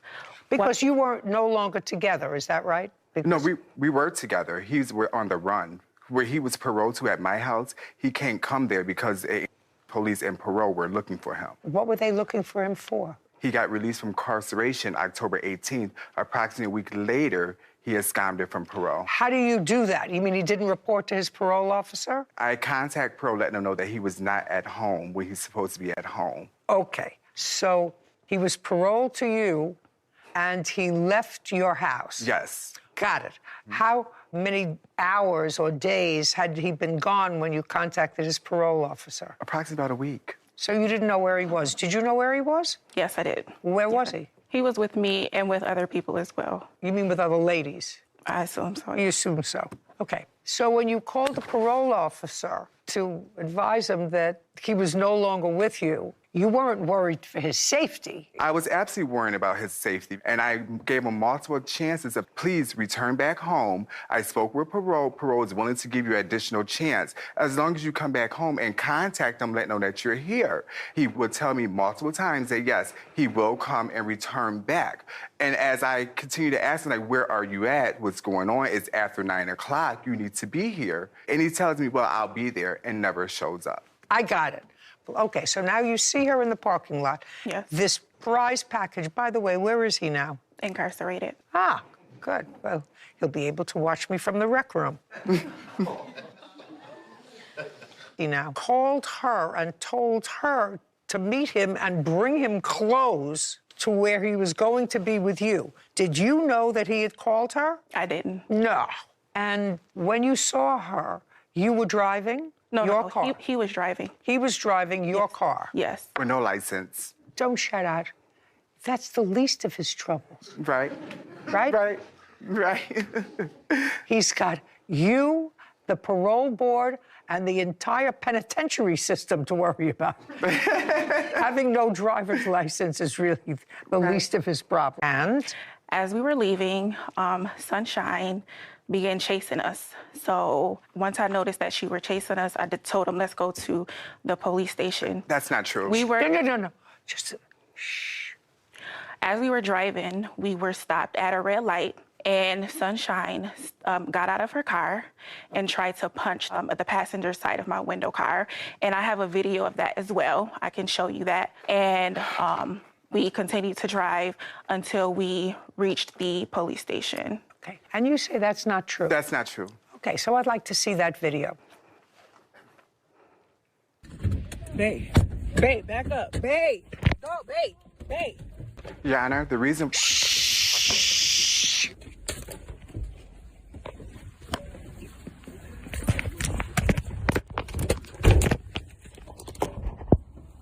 Now, that was you getting out of your car and approaching her car. Yes. So when you said that's not true, that's what I saw. I saw you angry getting out of your car. She stated that I tried to bust out a window. Just a second. I saw you angry getting out of your car. And then the camera went. Okay, so you said to him, let's go to the police station. And? Once we got to the police station, they said I had to wait for an officer to get there. I waited for about an hour or so, but I didn't stay to actually get a report. Okay, and then you left. And then I left. Keep going. Later that day, Sunshine came by my home, in which I have a video of that, where she asked my mother, what kind of car do I drive? Okay, now, she has, again, Miss Green. Yes. Just want to let you know, I saw that video. You told me that that wasn't the case. She says she has a video of you in conversation with her mother. I'd like to see the video. Just a second. No, that's not what I asked you. Am I going to see you talking to her mother? No, ma'am. Okay, let's see the video. Hello? Let me put it on. Hi, how are you? Are you Facebook? I am. You are? Face drive a black truck? What is that? It's just shirt black. And? Ma'am. I mean, just a second. That is you. That is absolutely... That is you. Well, I actually cannot see the video. Oh, you can go up. But you know if you go up there and look? listen to me, Sunshine, whether you can see it or not, you know whether you were there. Absolutely. Just a second. You know whether or not you were there. So the question is, you want to look and see whether I can see that it was you there? No, me. Oh, just a second. Do you understand what I'm saying? Yes. Okay. You were there and asking what kind of car she drove. That would be a yes. Yes. But that was... Just a second. That's not a but. That's a yes. Yes.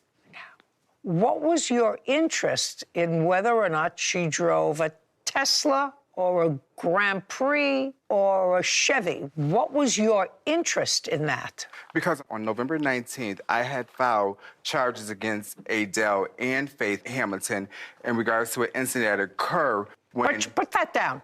Which is the police report. Put it down. Your Honor. Chip. On November 19th, you say you filed a complaint against the two of them. Yes. For what? For robbery. Okay. Who robbed what? As I was driving down a street, I came in contact with Adele walking. Adele called me on the phone. Adele asked me if I can come back and speak with him. As I came back, he stated he has Faith with him. They were walking together. And I said, okay, that's fine. He said, well, Faith would like to speak with you as well. I said, well, it's not going to be a problem, Look at me. is it? I said, because I don't want to be in no problem. So he said, no. So I welcomed them both into my vehicle. He put out a handgun and demanded money from me. As I had the money in my conceal, which was my rent for $850, Faith snatched the money and both of them ran out of the vehicle, which at that time I immediately went to the police station and filed a police report. My question is, what are you doing here?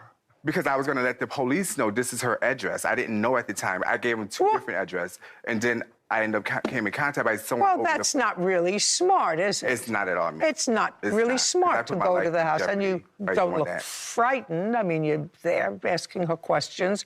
You didn't ask whether she lived there or not. You asked what kind of car she had. Yes, ma'am. Okay. And then? And then later that day, I was leaving for work because I work overnights around 8:30 p.m. I noticed that my front windshield was busted out and the two tires on my passenger side was busted out as well. Have photographs? Yes. I'd like to take a look at them. And that was on the 27th? Yes, ma'am.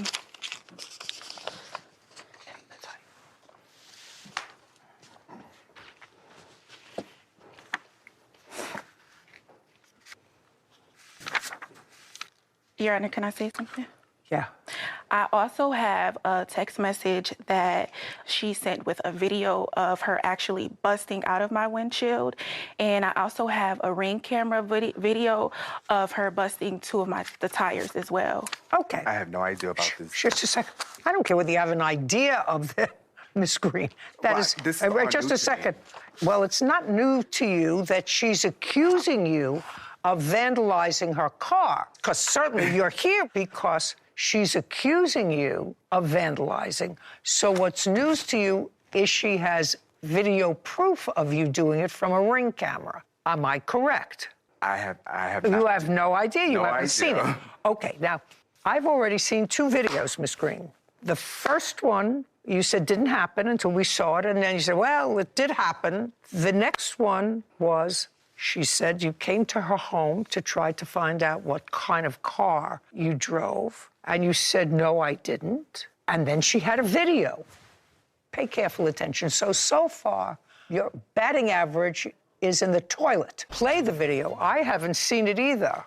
Before I play it, do you want to tell me whether or not I'm going to see you flattening her tires and busting her windshield? No, Your Honor.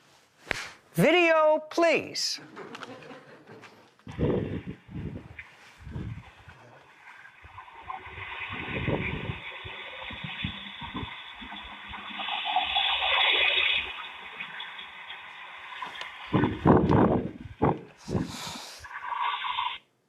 Okay, so that's somebody who I can't identify coming up to your car. It's a single person, unless you have it clearer on your phone. No, that's the only one, the video that I have.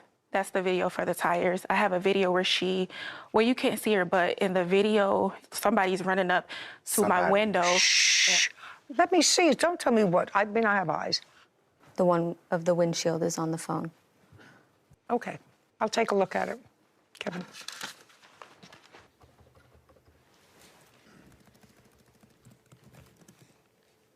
Your Honor, again, I had nothing to do with it. I don't know nothing about no windows. I'm not. That was not me.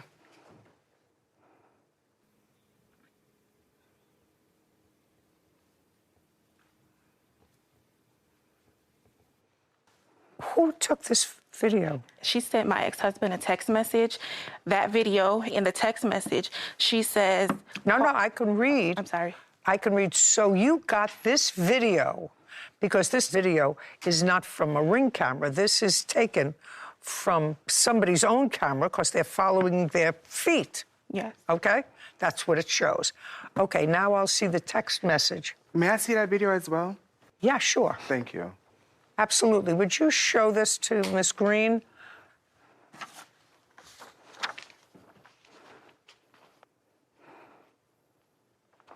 This is from your ex-husband's text messages. Yes.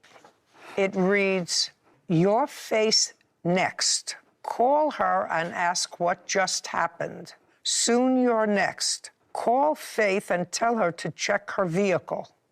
Sarah, would you do me a favor? Go in the back and dial this number, 716.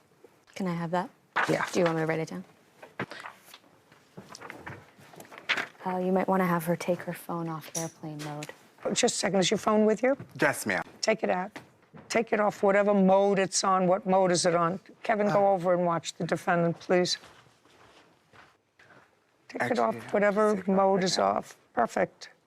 Just want to see, it may not come through this number, but that certainly sounds interesting, because whoever did this to your car clearly had two things. Had your ex-husband's telephone number, because they sent him a text message.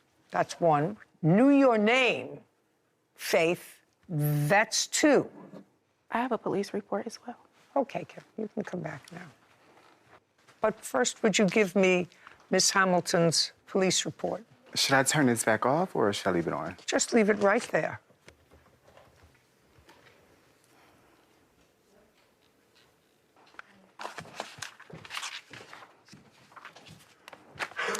It's a spam number, so when you call it, it just says, "Thank you for accepting our offer." And it's a spam number, so I'm sure it could be a generated number if people are looking to get alternative phone numbers.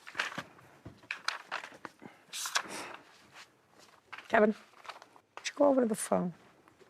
See if anything buzzed. Nothing. Leave it up here. Thank you.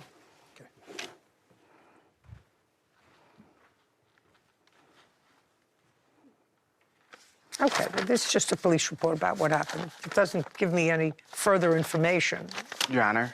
What? May I speak, please? About what? I have a police report that Faith filed against me and had me arrested.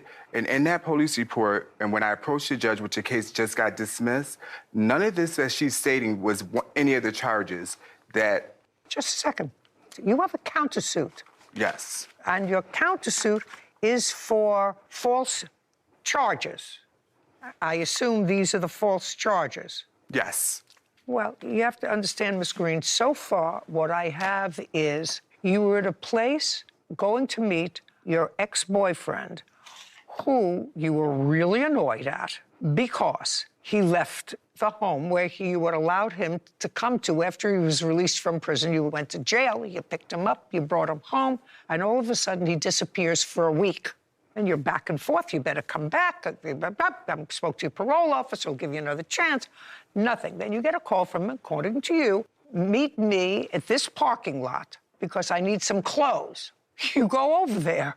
You are angrily exiting your car. Then I have, that same day, you verifying or attempting to verify with the person who lives in her house, she says her mother, what kind of car she drives, because you knew he didn't have a car, because he was driving the car that you saw in the afternoon. You wanted to know what kind of car Miss Hamilton drove. That night, her car is vandalized. And Adele receives a text message from a spam number that says, "Next time it's your face. Soon you're next. Call Faith and tell her to check her vehicle." I have to tell you that in a beyond a reasonable doubt situation, maybe some jury of 6 or 12 would have some doubt about whether or not you vandalized her car. So far, I have to tell you, I have no doubt that you... Yeah, the ambulance people just told So me. somebody took you to My the sister. hospital. And when you came home, tell me when you saw the defendant. He was outside. Shh. He was outside. Mm-hmm. And tell me about the conversation that you had with him. Look at me. Okay, I went over to him and I asked him, because I was confused, and I asked him why he did that, why he acted that way. And that was... Shh. Okay. Acted what way? Was like rude, say, how rude, and refused to come over and help me. Listen to me. When I speak to you, you answer. When I don't speak to you, you don't answer. You don't say anything to her. You don't coach her. Do you understand? Gotcha. Perfect. So you went over to him to complain? No. I went over to him to find out why he acted the way he acted, because it was very strange. Most people would come over and help somebody when they got hurt. He was like, told me I was rude and didn't want to come help me while I was bleeding profusely, and it just was Where was weird. your husband? He was at work. Prior to you going over to ask him why he was so rude, had he discussed with either you or your husband the barking of your dogs? No, except for the fact that he would like play alarms and stuff like that, telling me he's trying to train my dogs not to bark and stuff like that. Well, so you, just a second. So you knew that your dogs were annoying to him. I'm not saying right or wrong. You know, dogs bark. Yeah, they bark. What I'm telling you is, you never know where this mind is going. So don't try to anticipate your answer to where I'm going. All right. You understand? It's not going to help you.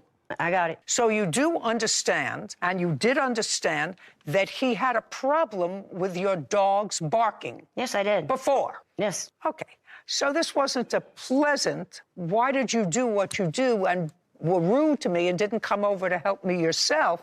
So there was an exchange between the two of you. That was an unpleasant exchange. And not only are you upset because you had lots of stitches in your legs, according to you, probably in discomfort, but now you have an argument with your neighbor over why he didn't come over sooner to help you. I wouldn't really call it an argument because it was just me trying to figure out why he reacted the way he did. It didn't make any sense. I didn't understand because most people go over and try to help someone when something like that happens. And his answer was, I didn't want to be liable for what happened to you. I was like, how are you going to be liable for what happened to me on my property? I don't know. So when your husband came home from work, or did you call him? I assume you have a cell phone. Did you call him from the medical facility that you went to? I called him from the yard whenever I got hurt. I was talking to him on the phone, on my cell phone. Oh, so you could have actually have called 911. Yeah, I didn't need him to call. When he came home from work, did you have a conversation with him about your interaction with Mr. Hart that day? I do believe That's I is told it a him. yes or a no? I said I do believe I told him. Of course you did. What do you mean you do believe you told him? Let's yes. The answer is yes. Yes. Now we're going to move forward to, I think, the 13th. Is that the... Yes, the extra That's the day? Now, Mr. Jones, tell me your version of the interaction that you had. Now, let's use this as a backdrop. So I want you to know where I'm coming from. The two neighbors have had some problems over noise complaints from the time he actually moved into his property. Then your wife is injured. And as far as she told you, Mr. Hart was less than sympathetic in coming over to help her when she was hurt, correct? Correct. She told you all of that. Right. And then with that in mind, between the 9th and the 13th, you had no interaction with Mr. Hart. No, ma'am. I haven't had any conversation with him. Go ahead, because I read your complaint. Okay. I was out on my property cleaning the brush off, chopping it down with a machete, and I was sharpening my knife, and I seen him over there trying to stand up a wall by himself. And I just thought to myself, be a neighbor and go over and ask him if he needs some help, lifting it up. And at the time, I was sharpening my machete, and I walked over there, and I asked him... And what did you say to him? I said, hey, man, you need some help to stand that wall up? Do you need help putting that up? I said, I can help you, I said, I'm not doing nothing right now. I said, I can help you stand it up if you want. And he goes, oh, no, I got to take some timbers down or something that was standing up in the middle of the trailer. I said, well, if you need any help, just let me know. I said, I can come over here and help you stand it up when you get ready to put it up, just trying to be neighborly. And I'd already forgotten all about the other stuff that had happened, It comes in my mind and out of my mind just as quick as it enters. I don't dwell on stuff like that, it's no big deal to me. And I just asked him if he needed some help. The fact that your wife wasn't helped and had severe damage to her leg, she had had stitches, it just went out of your head? No, the prior conversation that we had went out of my head because I didn't have no kind of ill feelings against him or nothing. I was just trying to be a neighbor and help him out to stand his wall up to help him put it in place because I seen he was having trouble getting it up. And I didn't think nothing of it whenever I had the machete in my hand and I was sharpening it. It wasn't no big deal to me. I was just sharpening my knife to go over there and clear some more brush off. I didn't have no ill intentions about trying to use it on him or anything else. There wasn't no intimidations there. Not like whenever you come out the house with the gun and start shooting it 50, 60 times in a row, you know, that there's intimidation. Is that what happened with the machete? No, ma'am. Tell me again. Did he come up and ask you if he could help you? Yes, ma'am. Did he say it in just that way? No, it's not what he said. It's the fact that he couldn't have seen me from where he was working. Yes, I could. Shh. Is what he came up and said to you, can I help you? Yes, ma'am. And you said? No, thank you. And he said? Okay, you know, and went off the property. He said, okay, and left? Yes. And it was based on that interaction that you filed for a protective order? Yes, because I went to the police and asked them what I should do. Shh. You can't tell me what the police told you, sir. That's hearsay. Yes, ma'am. I'd like to see what you wrote in your affidavit seeking a protective order. Go ahead.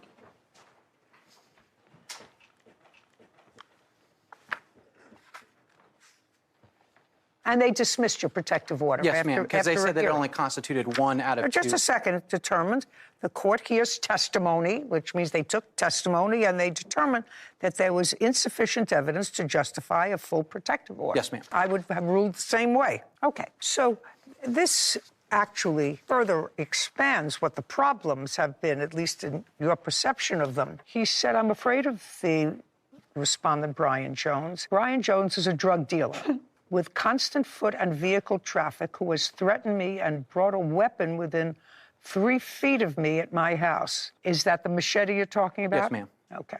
He knows that I am working with the police to stop the crime on my road. He has rage issues and is addicted to drugs. On September 9th, Brian told me he doesn't call 911. He takes matters into his own hands. Yes, ma'am. You didn't tell me that. I'm sorry. Yes, ma'am. Did he say he doesn't call 911? Yes, ma'am. After I told him that I was going to bring a lawsuit against him because of the dogs, he said that he would take that lawsuit, wipe with it, and throw it on the ground. Did you say something to him, Mr. Jones, about, about not calling 911 to your house? Careful. Did you say anything to him about not calling 911 to your house? That's a yes or a no? Yes, I told him that I do not call 911. Just a second. That's what I thought. So at the time you went over to him, and that was on what date? On the 13th? I told you the same thing I'm telling him. Yes, if he doesn't know the answer, he'll say, I don't know the answer. Was that on the 13th? Yes. Okay. So on the 13th, you said to him, I don't call 911, correct? Yes, ma'am, I said that. And tell me, why did you say that to him? Why? Because just a second. Because he was threatening me with calling the cops on me and taking me to court for my dogs barking. Taking our dogs. Your case is dismissed. I didn't say anything. Yes, you did. Yes, you did. And you're annoying. You haven't even given me a chance to say anything. I just had a whole discussion with you. What do you mean? I asked you all kinds of questions. No. Now I'm asking your husband questions. And you're not to interfere. Yes, ma'am. Do you understand? I understand, and you ma'am. apologized already once. You want me to read it back to you? No, ma'am. Okay, very good. Could I say something, please?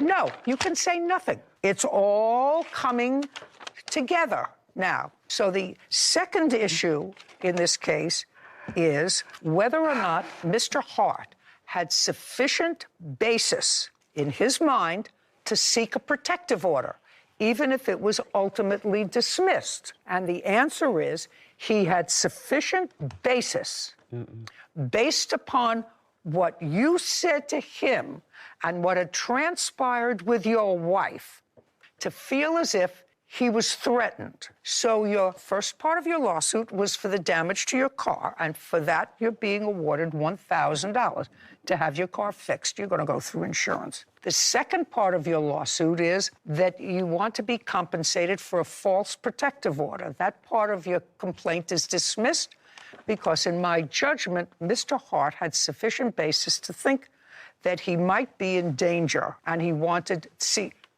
It's not a question, Mr. Jones. You can shake your head all you like.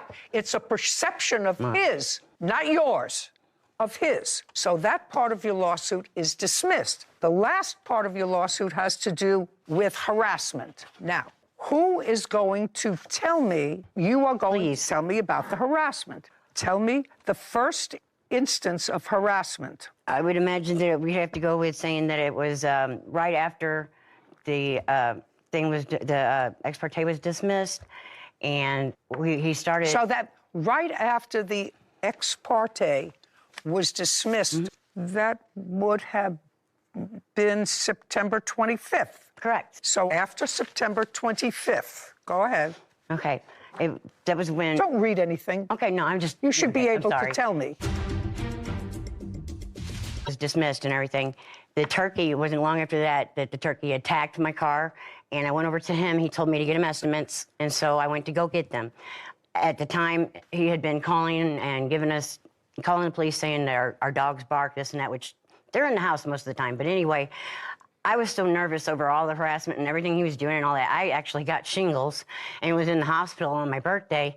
And I finally got out of there and all that and got the estimates to him. And he told me, how do you know my turkey did it? And this, and so then I went and filed the small claims case. And when that happened, the day he was served, which was, I believe, the 16th or the 15th. Of what? That was when, it was the 15th of February. Just a second. So far, I don't hear any harassing, so far there's no harassing behavior. So the 15th of February, you served him with a small claim summons. Correct. Okay, and what happened after that? Then he started calling the police and having them come out to our house at night, and then the next day in the morning, and then the next night, telling them our dogs were barking. When I was doing, and then when I was bringing the dogs in and trying to keep them from barking, we stand at our back door and make our dogs hurry up and come back in and tell them not to bark, which we're in the woods, there's coyotes and all kinds of stuff out there. They're gonna bark, but we're doing everything we can to try to accommodate him and make the dogs not bark, so he quit calling the police.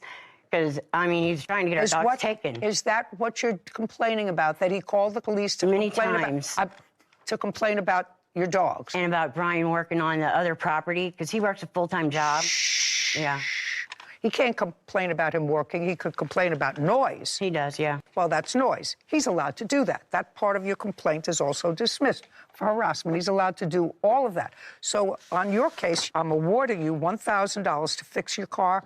That is Mr. Hart's responsibility. Mr. Hart, you have a counterclaim for harassment. Yes, ma'am. For the dogs barking. Yes, ma'am. Just for the dogs barking? No, ma'am. Also for running their lawnmower at nighttime, consecutive nights, doing laps for no reason, running mowers with broken decks where the blade doesn't even work correctly, and basically grading the property instead of mowing it to the point where they're covering my property with dust for 30 minutes or more, to the point where I probably even have scratches on my car. And you have any audio, yes, video, video of that? evidence of all of this. I would like to see the audio of the dogs barking. Okay.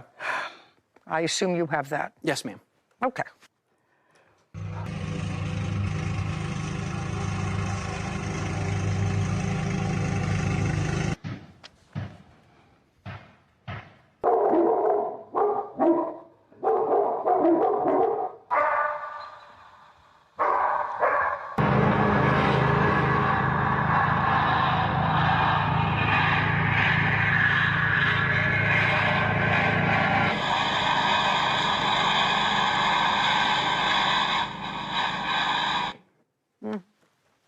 What's next? I mean, I have way more where that came from. I don't have to hear any more. You know, we live in a really nice place in the summer and spring. And when the next door property is being renovated, loud, machines, noise, all kinds of stuff. It's irritating for a long time.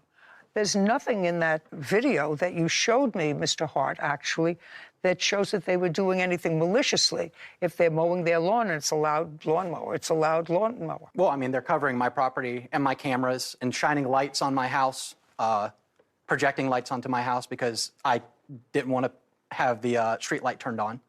And so then they actually were able to get themselves added onto my power account, cut my power, and get the power turned on. She's actually on my power account right now with her phone number.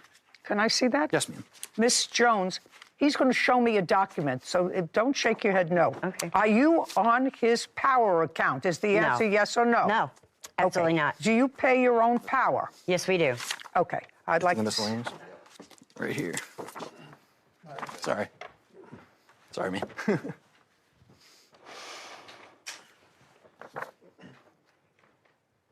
I don't know what this is. What is it that you just gave me? It was an email that I received before they cut my power saying that her phone number was added to my account as one of the registered users. Did you have it taken off? I've added a new password, yes, ma'am. Okay, good. I don't know how that happens. No, me She's neither. not, yeah. Not clever enough. Okay. Your counterclaim, Mr. Hart, is dismissed. Judgment for the plaintiff in the amount of $1,000. The remainder of the plaintiff's claims are dismissed. We're finished. Thank you very much. Thank you. This court is adjourned.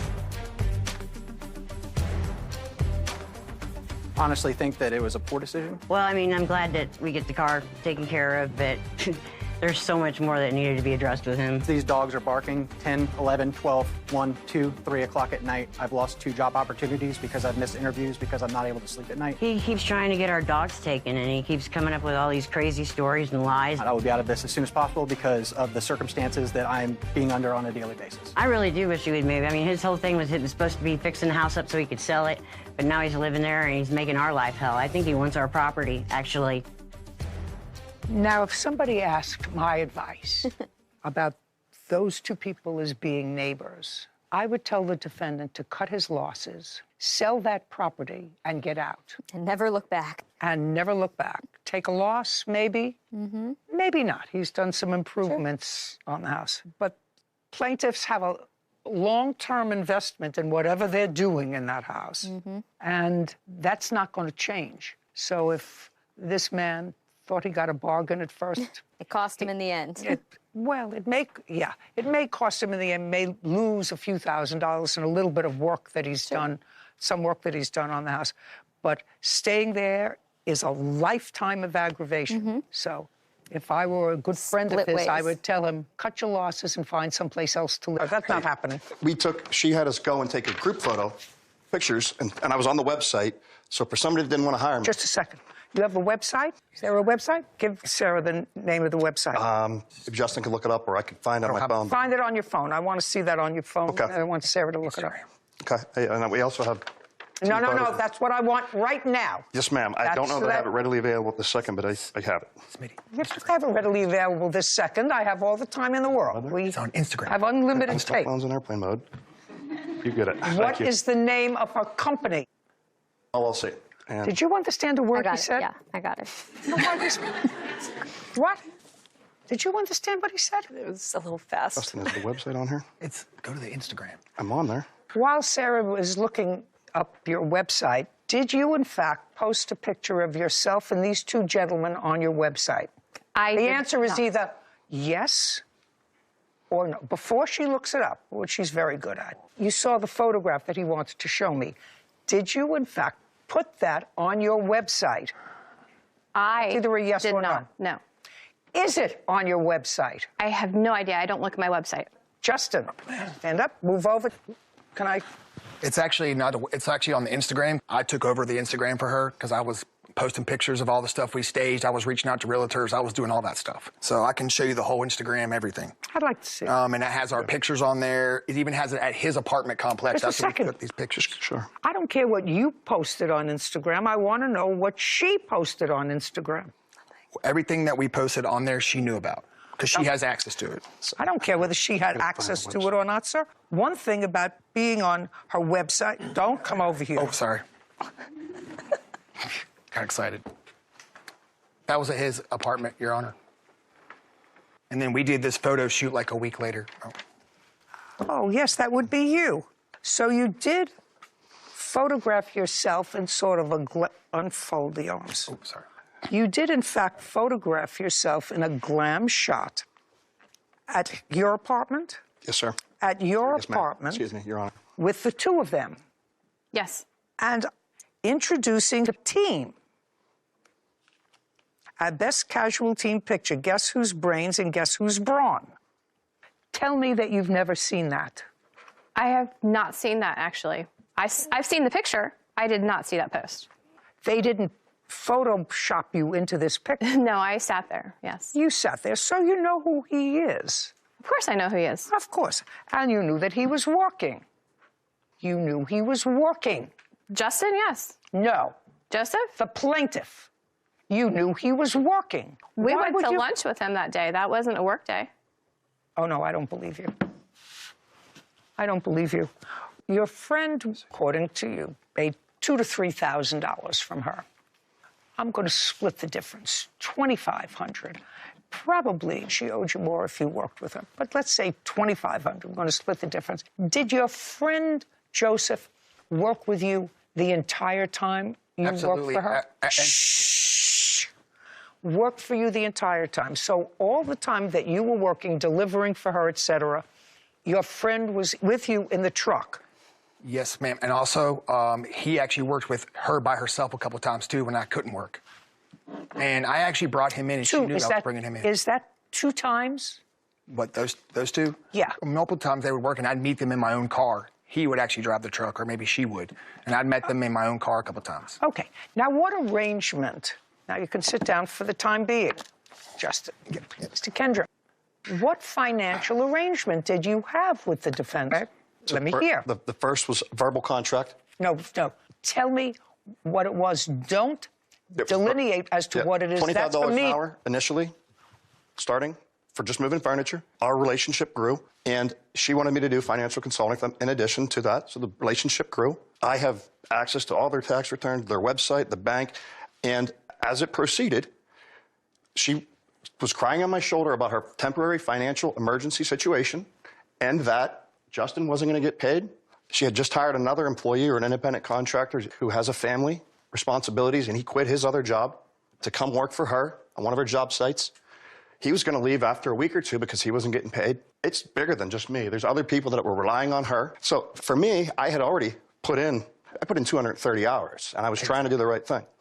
And if I didn't put in at least a little bit of money to try to finish these contracts, and it's a simple business. You take the furniture that's paid off, you set it up, you bill. For me, I felt trapped, and that was tough. But then I ended this, and this is the hardest part for me, was when we went to her house and we found out that she's neglecting and abusing a dog that was left in a cage all day, every day. And Justin will tell you, at that point, I said enough is enough, and I severed the relationship. I want to see what expenses you paid for the business. Yes, ma'am. And I did find her LLC. It was filed in 2020. And when was the last time she filed tax returns? Do you know? Under the FEI or the EIN number, it says applied for, but there's no date or EIN number, so I'm not sure. So she never got an EIN number? According to this, no. It says that the status is active, and it has a document number, but she never got a tax identification number? Not according to Did you file tax returns in March? I file them every year. Did you file tax returns by March 15th of this year? Not this year yet. We filed an extension. Give me the name of your accountant. I don't have it readily available right now. Just a second. Give me the name of your accountant. Get it. It's in your phone. I don't have it. My business partner has it. I thought you owned the business yourself. Who are you? I am Paula Heckenist. I met her doing hair and makeup. Do you work for her? Yes. Stand. Spell your last name. Heckenast. First name? Paula. When did you start to work for Miss Sanderson, and doing what? About a year ago, she hired my company, City Lights Beauty Agency, to do her hair and makeup for a wedding. And I have been her hair and makeup artist for various events and photo shoots since. And I've been around for all of this nonsense. I'm curious. So you don't work for her. You do her hair. And makeup, yes. And makeup. Correct.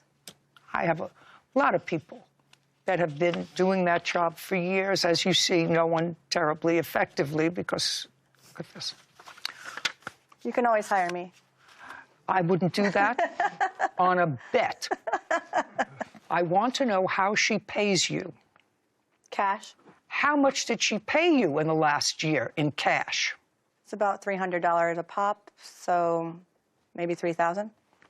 Did she 1099 you in January? No. Of course not. Now you can sit down. Okay. So you don't have a tax ID number so that you can't file tax returns without a tax identification number? I do have one. Give it to Sarah. This page was only updated January 18th of this year, so if it came sometime after that, it's possible. January 18th of this year. Is that when you got a tax ID number? Negative. Okay. The date is January 13th of 2021. Did you file tax returns for 2022? Yes. How much did you earn in 2022? I don't have that information available right now. Generally, this is your only source of income, is that right? I don't take a paycheck. How do you support yourself? I have alimony. Do you know that I don't believe you? You do understand that? I'm telling the truth, Your Honor. Yeah. You paid Justin August 3rd $1,400. You paid Justin $1,000. You paid Justin $330. You paid Justin $2,000. That's according to pay request. Now, my question to you, Justin, is 14, 24, 34, 44. She paid you about $5,000. That sound familiar to you? Yeah, it's better. Yep. Not 2 or 3. Right. Okay. Is that correct? Plus another $2,000 that he took. $2,000 he took from where? From a job that he sold. He took the check from the client. No, it was $1,500 that I did. Just a second. Was it anything, Justin, in addition to the $5,000, did you take another check from a client? It was the $1,500 that the stage that I sold, that I called in, I got it all. And used her furniture whatever for, it is, right? how much an hour were you earning, Justin? $25 an hour. And Your Honor, there's no way. Oh, sorry. There's no way what? I needed his help. I mean, we were doing. Just a second. I didn't ask you any. You were mistaken as to the amount because according to this is his PayPal request. That's how much it adds up to, $5,000. That makes sense. Which you probably owe taxes on, maybe not, if that's your only source of income. You paid Justin $5,000. And Justin says that the plaintiff worked with him on the truck for the entire time. He worked for you, with you, as an independent contractor. You were aware of the fact that he worked on the truck with him. He was earning $25 an hour. So for $50 an hour, you were getting a mover and a driver to move your stuff. Only I didn't hire Joseph. Well, that certainly is a nice picture of you with the team. That wasn't us working that day. I wouldn't be dressed in heels or a dress staging a home. Madam, because you don't declare any money from this business that's clearly running cash, you don't think that I think that you worked for nothing for the past 3 years. You don't think that I think that you worked for nothing, because if I was in a business and I didn't earn any money, I would close the business and I would say, this is clearly not for me. So either you're not very smart or not very talented. I haven't figured out which one. I know that there's a certain lack of honesty about what you're telling me because you handed this to me as proof that you paid him when this was not for him, it was for his friend. Your Honor, I can explain it very well. Then I'm all ears. Every penny that the business has earned has gone right back into purchasing more furniture, more inventory. I own a box truck. I own a ton of furniture. We can stage up to 19 homes at one time. And all of that If you're not making any money, I would close the business. If you're not making any money since 2021, I would close the business.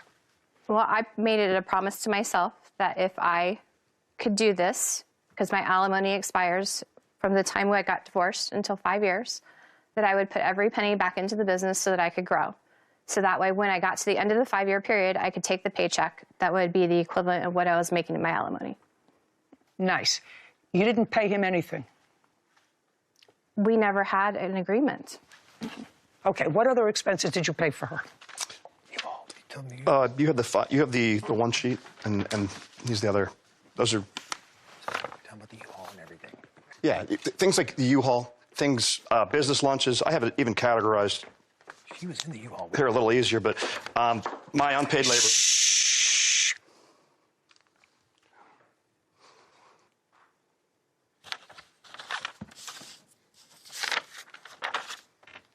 Doesn't do it for me. Doesn't do it for me, Joseph. Your hours do it for me. Working for her does it for me.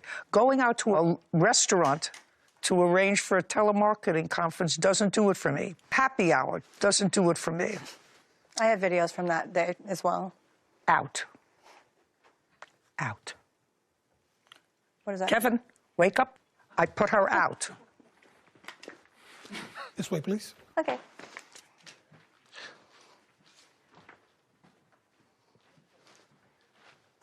These don't do it for me, sir. You understand? But I think that you worked for her. I think she knew you worked for her. I think she knew that that was the team. I think she advertised it. I think she certainly knew that you were with Justin on the truck because it's hard to park and move. In any event, I believe she knew you were working for her. I also believe that the defendant is a little bit slippery. Who's... He's a handyman. He owns his own business. Did he work for you for a while? He never worked for me. He was hired by the homeowners. What homeowners? The homeowners of the homes that needed work on them. I think you're slick. When does your alimony stop? 3 more years. Oh, well, so you're going to go 3 more years without drawing any money from this company? That's a real problem.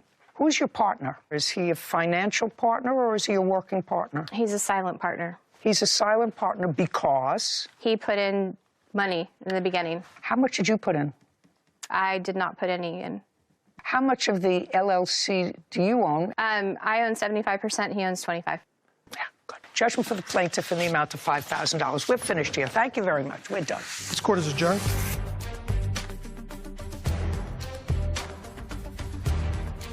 The judge was hard on me. The cases are real, the people are real, and the rulings are final. It's great. If that's the way it ends, that's the way it ends. I mean, this is a good start. He was never hired. Pay your bills. He was happy working for me. I don't know. I couldn't really tell you. Take care of people. I never authorized any of those expenses. You do the right things, and that's all this is. He kept showing up to work. What else is she going to say? We're not friends, and he keeps contacting my friends and my family. She's slippery. He's extorting me. It's laughable. What do I think about it? I mean, countersuing, extortion. It'll get handled in court. He's telling them to pay them $30,000 and he'll be quiet. Meaning, we clearly work for her. Why do I can show you all her tax returns. She has me on the truck. She had me doing financial consulting. She has nothing. There's no other evidence. There's no other answer she could possibly give than to just deny that. He's saying that he can go to the IRS on me. And at the end of the day, we were just trying to do the best we could to help her business. I wish I never had him around. Pay your bills, do the right things, and I'm glad part of this is behind me. You know, I sort of got the feeling that they were 3 slicksters. But there is no question that the plaintiff did, in fact, work for her, worked for her with Justin. She clearly knew that he was working with Justin. He's not a charity. Of the 3 of them, I think she's slicker than those 2 brains maybe put together. And on paper, maybe we thought it was all 3 of them, but by the end of it, the plaintiff and his witness seemed more credible, but more outraged by what she was doing to not only them and their other employees, but also this kind of dog that was in the mix. I think that was they most offended by their treatment of that, by her treatment of the animal. But I did think they were credible. He obviously did the work. I agreed with you about, you know, some of the dinners. Scott, thank you. You're welcome. Miss Scott, this is your sister. That's correct. Older, younger? Older. She's married. That's correct. She called you and told you that she suspected her husband was cheating. That is correct. When did she call and tell you this? The text messages that I have were February 3rd. Of what year? This year, Your Honor. Anyway, she said she suspected her husband of cheating, and she asked you if you would come over with your car to take her to track him down, because her husband and this other woman, she thought, were driving in the family car, hers and her husband's, so she didn't have a car. Is that right? That's correct. So you dropped everything and you went over to her house. How long did it take you to get there? Probably about 15 minutes, not that long. We live about 10 minutes, 15 minutes across the bridge from each other. And when you got to her house, was she outside? Was she inside? She was outside waiting for my niece, that's right here today, to come back home. Her daughter? Yes, she was outside. We couldn't go anywhere. How old are you? 16.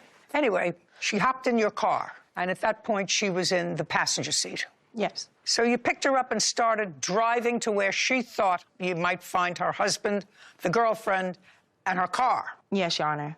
Did she find them? Not right away. She gives this address on her phone. She said, we're going to go here. This is where the car should be parked up at. We get to this address. We're looking around probably about 15, 25 minutes or You're driving around? No, we parked the car. Oh, you parked the car? Mm-hmm. Okay. And you were walking around? Yes. Just the 2 of you? No, she had a friend. I don't know the friend. She had a friend with you? The friend met us there. Had you called your friend? Yes, I did. And told her where to meet you? Yes. The friend was female? Yes.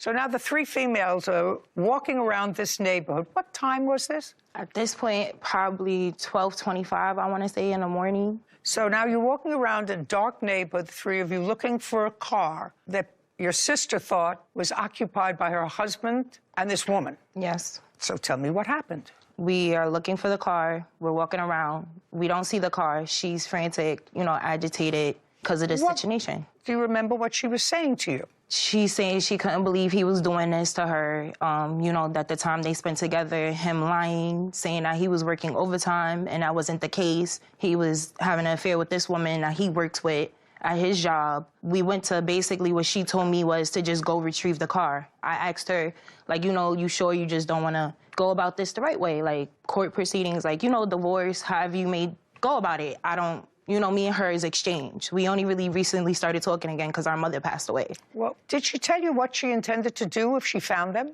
She wanted to take her car back. She had the spare key, and I was under the impression that I was just taking her to go get the vehicle. Nothing crazy happens.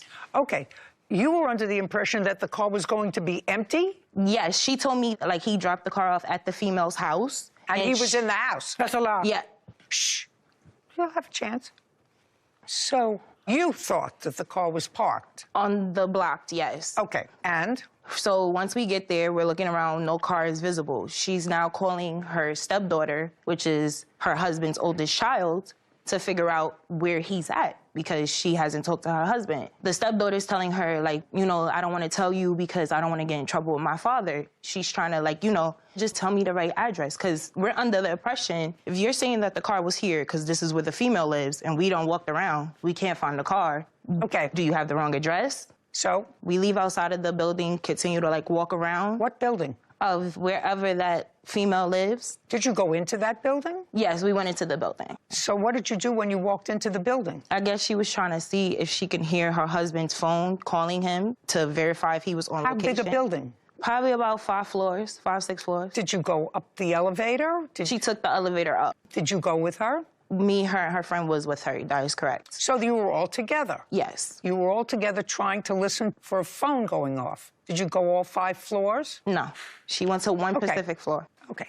But at this point, you know that she's no longer looking for her car because her car isn't on the 5th floor, right? No, yeah, or at this the 4th point. floor or the 3rd floor. Yes. So you know she's looking to confront her husband. Yes, at this point. Okay. So let's get finished with this farce that we're going to just pick up the car. Mm-hmm. She's looking to confront her husband and the woman. That's correct. And you don't hear a phone, so you exit the building. We leave out the building. Let's go. Now I'm standing at the corner. I'm smoking a cigarette because we done stand here all this time. I'm asking her, what are you going to do next? She's in her phone, looking at her phone. I didn't know exactly what she was looking at. Come to find out, she knew where her car was all along because in the type of car she has, there's a tracking device for that vehicle, a BMW. You can track it on the phone. I did not know that. So the car ended up magically coming down the block. It's, I'm guessing, the husband and the females in the car. So now at this point, I'm looking, the only BMW. I'm like, hey, is this the car? She's more further down the block than me. I'm standing at the corner, so she's a little more down the block. She turns around. Of course, she knows her license plate. She's like, yeah, that's my car. As she's walking more out the street car, she jumps in my seat.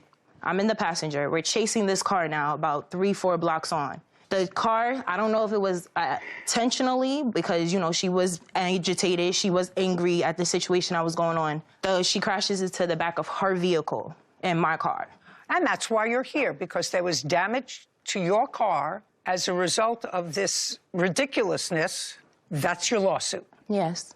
By the way, just so that I finish it up, once you crashed the car, did the other car stop with her husband and the girlfriend? That's how it exactly happened. She got out the car after a while trying to break her way because my car is total now. What do you mean she broke? Basically, she had to kick my door open to get out the car because of the crash. The airbag exploded, so she couldn't get out the vehicle just by opening the door and getting out. The car is totaled. Airbag exploded. Roof is up. Okay, so she got out. She got out. She went directly towards the passenger side, and she pulls out her husband. Her husband was in the passenger side of her car. Yep. And the girlfriend was in the driving. driver's side. Yes. Okay. And she went to pull out her husband, and? So she's arguing with him. They're yelling. I'm trying to tell her to calm down. He's trying to tell her to calm down. It turns into like a little scuffle between them. I don't really get into it because it wasn't really a scuffle. It was more of him like, you know, trying to hold her and I guess explain himself or try to talk through the situation, whatever was going on. At this point in time now, she's arguing with me because I'm trying to tell her, like, you know, there's a whole accident here. We need to leave, you feel me, because the cops are gonna come, it's gonna look bad. She's telling me she wants to stay because she works with the law enforcement. So she wants to put the report in that the car was stolen because of the situation with the girlfriend. I leave with my vehicle. I'm telling her to just come with me, though, because I leave with my vehicle. You left with a total vehicle? Just a second. You got to learn to control your temper. That's what started the whole problem. You're right, Your Honor. You got into your car that you say was totaled. Yes. And? I drove away. Okay. Where did you go? I went home. Okay, well, home is about 15 minutes away, according to you. From my sister's address to my address, yes. From the address we were at, you can add an additional 5 to 10 minutes. So you were 20 or 25 minutes away. That is correct. So you drove this totaled car. Yes. 20 to 25 minutes. I did, yes, I did. Oh, that's all I'm asking you. Okay. And you want your sister at this point to take care of the damage to your car. Yes. Now, we're going to flip over to the defendant. You received a text message from this woman? Yeah, Saturday, February 3rd at like 10-something in the morning. Shh. February 3rd, you received a text message that said what? Just a picture of him and her kissing together. I have it on my phone, yeah. Of course you have it on your phone. Would be my screensaver. She's not very appealing, miss. Just a second. Just find the picture.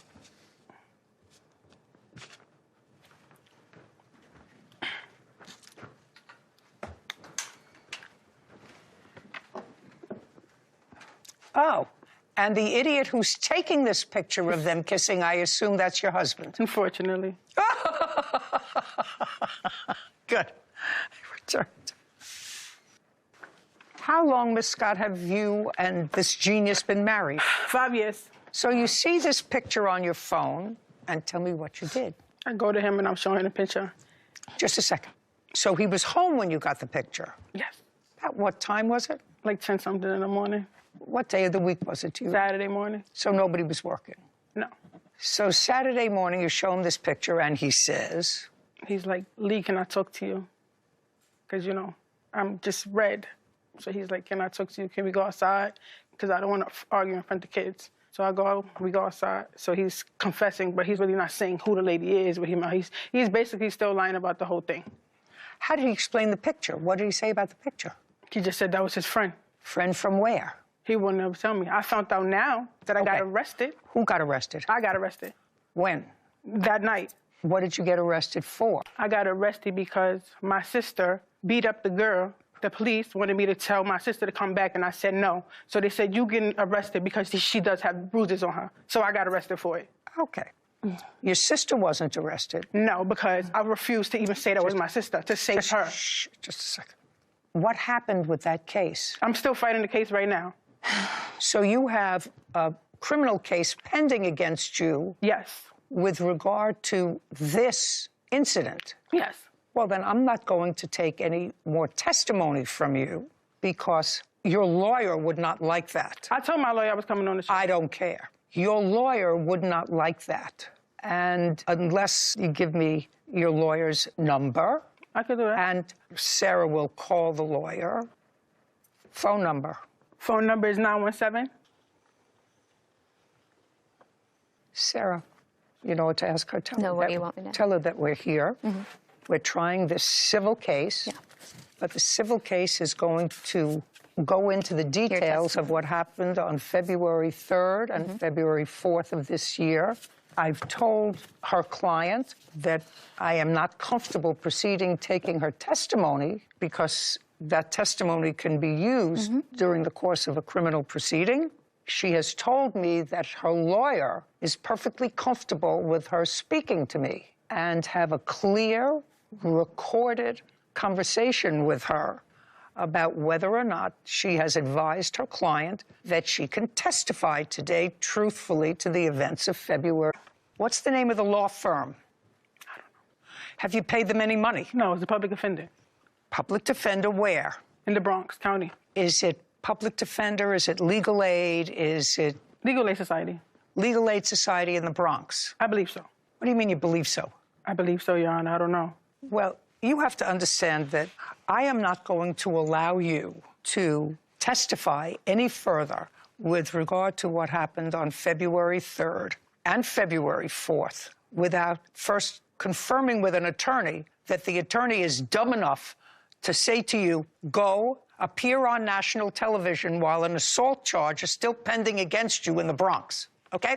So I'm not going to ask you any further questions. What I'm going to do is to paraphrase from your sworn statement, which in sum and substance says that the plaintiff was driving the car, not you. While she was driving her own car, she slammed into your car, which had in it your husband and his girlfriend. And then she backed up and rammed into your car again. Now, you have a counterclaim. Let's see what your counterclaim is for $7,500 for damage she caused to your vehicle. She's suing you for $7,500 for damage that she claims you caused to her vehicle. I don't have to see anything. You're going to show me that she confessed? Oh. You're going to show me pictures? Let me tell you that this is one of those cases where I'm going to quote somebody many years ago who said, a pox on both your houses. Because there's no question that you were an active participant, madam, so I don't have to consider her. She's done. Her counterclaim is dismissed for all purposes. She went crazy that night. She involved you, she involved another friend, and I don't care if this car, which may or may not be in your name, may or may not be jointly owned, I don't give a rat's behind. That's not the way you deal with a matrimonial case. Deal with a matrimonial case and hiring an investigator or a lawyer and getting out.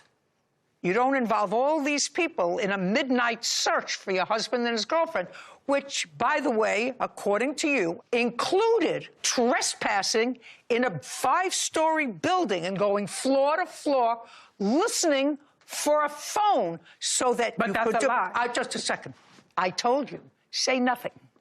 We didn't go to every floor, Your Honor. We went to that one floor. I don't care if you went to 1 floor or you went to 5 floors. You trespassed on private property with intent to commit a something. I don't know what, but ultimately that something resulted in a criminal arrest. So I don't care if your car is in 1,000 pieces on Pluto. Keep your nose out of other people's business. She called me. I wasn't in her business. I didn't know what was going on with her husband. Listen. Until after. Listen, madam. You knew exactly what you were doing. You told me exactly what you did. You told me that you got into your car, went to her house to pick her up, to go in search of her car. That's what you originally told me. There's no question you didn't think that her car was on the 1st floor of a 5-story building in the Bronx. You didn't think a car was there, that they drove up the 5, so you were no longer looking for the car. And you understood exactly what was going on. You even said to me, I tried to tell her this is not the way to do it. Didn't you? When we was there, yes. Just I was a second. Like, calm down. Is that what she said? Go back, if you can. I tried to tell her. I tried to discourage her. Don't speak. That's what I have Whitney for. Ridiculousness. She said, I asked her, are you sure you don't want to go about this? Or you want to go about this the right way? Court proceedings? Yeah, that's divorce, exactly about it. Just a second. We left out the building to calm her down so we can leave. So then you leave. After you try to calm her down, Then, according to you, you could have left. Instead, you were standing on the corner smoking a cigarette. Yes. Right. Not getting in your car and leaving. You want to be involved in this nonsense. You be involved in this nonsense. You're a grown-up woman. You want to stay here. I'm not getting involved. I don't care what happened to your car. You're right. Your fault. Courts don't help people who get involved with this kind of nonsense, which ultimately, I assume, involved somebody, and I don't want to go any further, getting hurt enough so that there was an arrest for assault.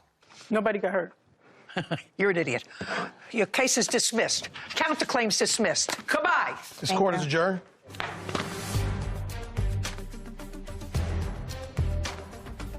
To be truthful, I was just helping my sister, trying to do her a favor. It led from one thing to another. It got out of hand, but here we are now, so. She's lying about everything. She never said nothing. We didn't go in no building to listen to a phone. How dumb does that sound? I hope she learns from her mistakes and choose the right person next time. And don't just choose them because you think it's gonna work out. She's like the rowdy one, yes. It strained it even more than what it already was. I'm done. I wish her the best. I love her from a distance. You know, I'm only a few years out of law school, but even for us newbies, I can't imagine any one of us giving a client permission if they have an ongoing criminal case for anything, especially assault or something where someone ended up injured, coming to a forum like this or even any small claims and giving testimony that could potentially hinder their own defense in a criminal case. You're absolutely right. What I found interesting was the defendant gave you a 917 number. Now, a 917 number is a cell phone. Now, you know, we've had two people in our family who worked in Bronx public defenders in different offices, but in public defenders, for a total of probably 30 years between the two of them. Not once do I remember either one of them giving a client their cell phone number.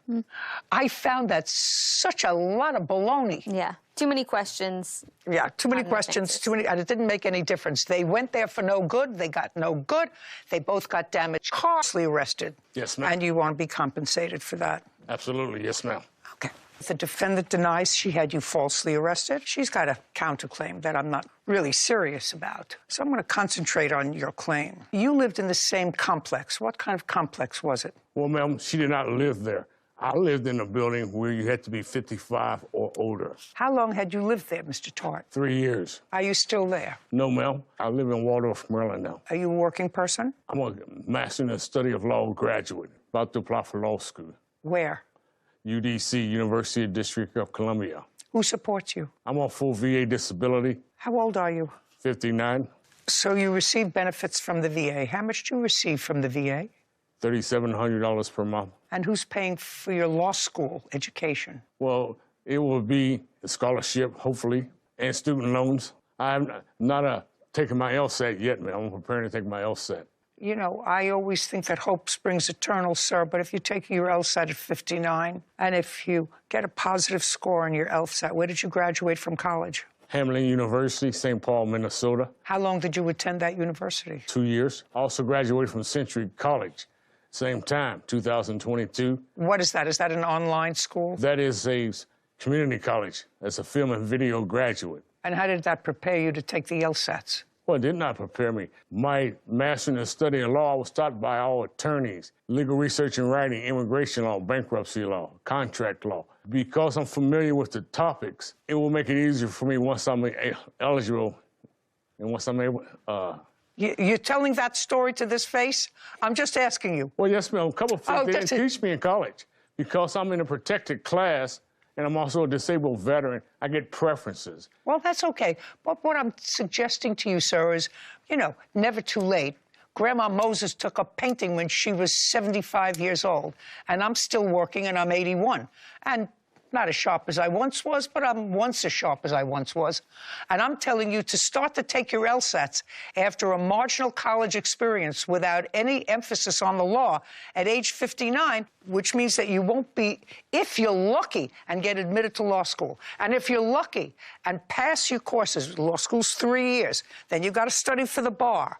Then you've got to pass the bar. Then you've got to go through the character committee. So by the time you would be able to work, you would be 67. If everything falls into place for you, and I'm just suggesting to you that all that money that scholarship money and public money might be best off served for somebody who's 20, not 65. You know, some people are retired on full veterans benefits, and they say, I still need something to keep me busy.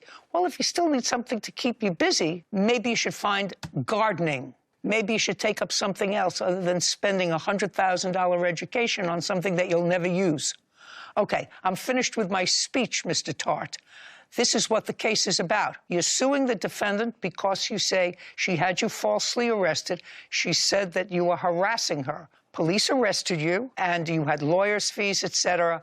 Ultimately, the case against you was over. I don't know how it was over. You're going to show me. The defendant says that you were a problem, that you were constantly drunk, that you did, in fact, harass her. And your arrest was not about harassment. It was for being publicly intoxicated. That's what you say in your answer. Is that correct? That's correct. You say that this happened in August of 2022. Yes, ma'am. August what? August 22nd. Okay, you have something to demonstrate that to me? I do. I have the police report. I'd like to see it.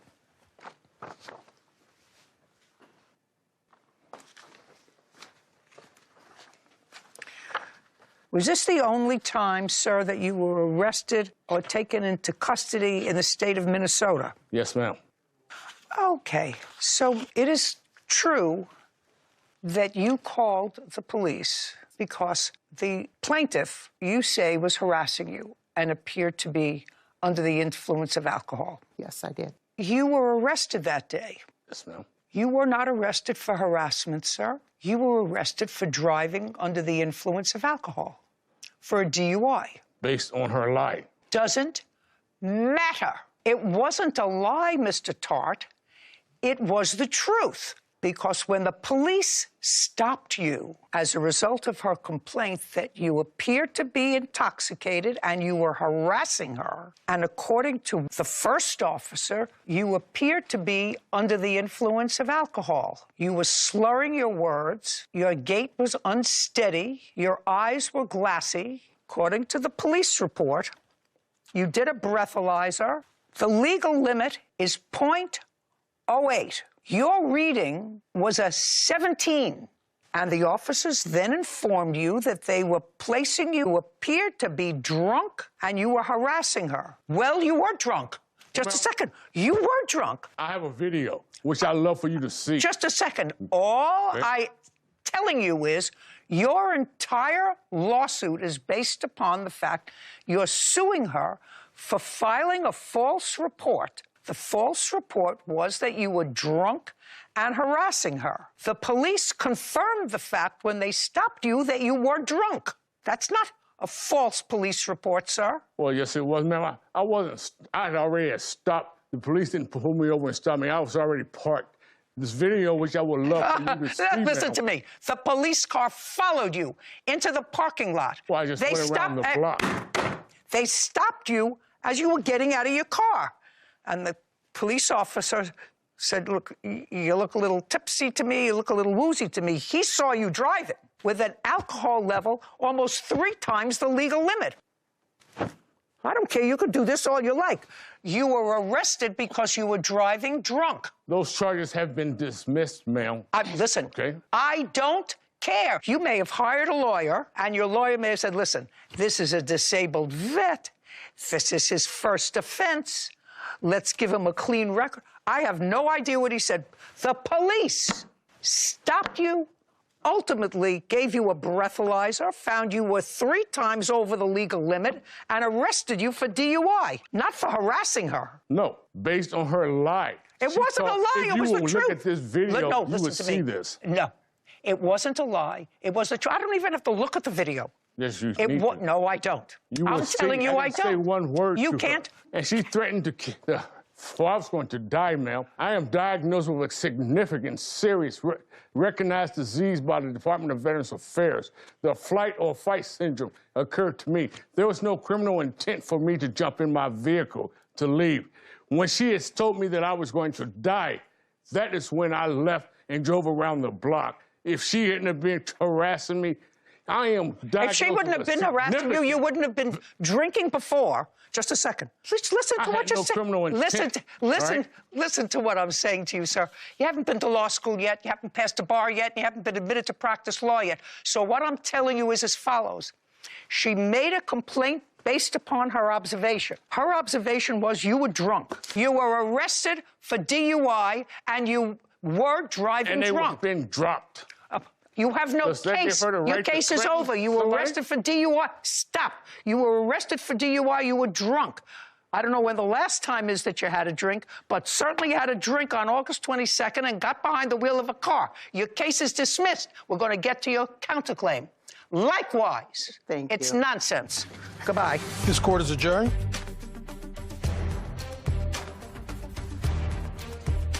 Well, I think it's a rotten decision. Well, I was concerned about, I'm sitting in the parking lot for myself if he hits my car backing up or pulling in forward. She threatened to take my life. I didn't know she had a gun or nothing. I'm a Christian person and I don't have time for killing anybody. She wished that I would have came over to her and I would die that day.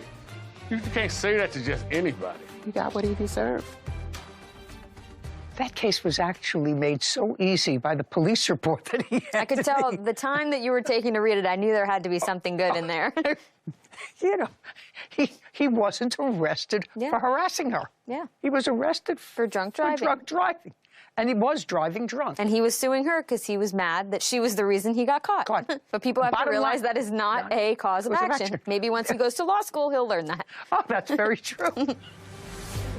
Case 3171, Marco Kaiser versus Holcamp. All parties, please come forward. Jacinth McCoo and Luke Kaiser are suing their former friend, Thad Holcamp, for stolen and damaged property after Thad house sat for them. You're a married couple. We are. And the defendant is somebody that you know for a very long time. Yes. From school.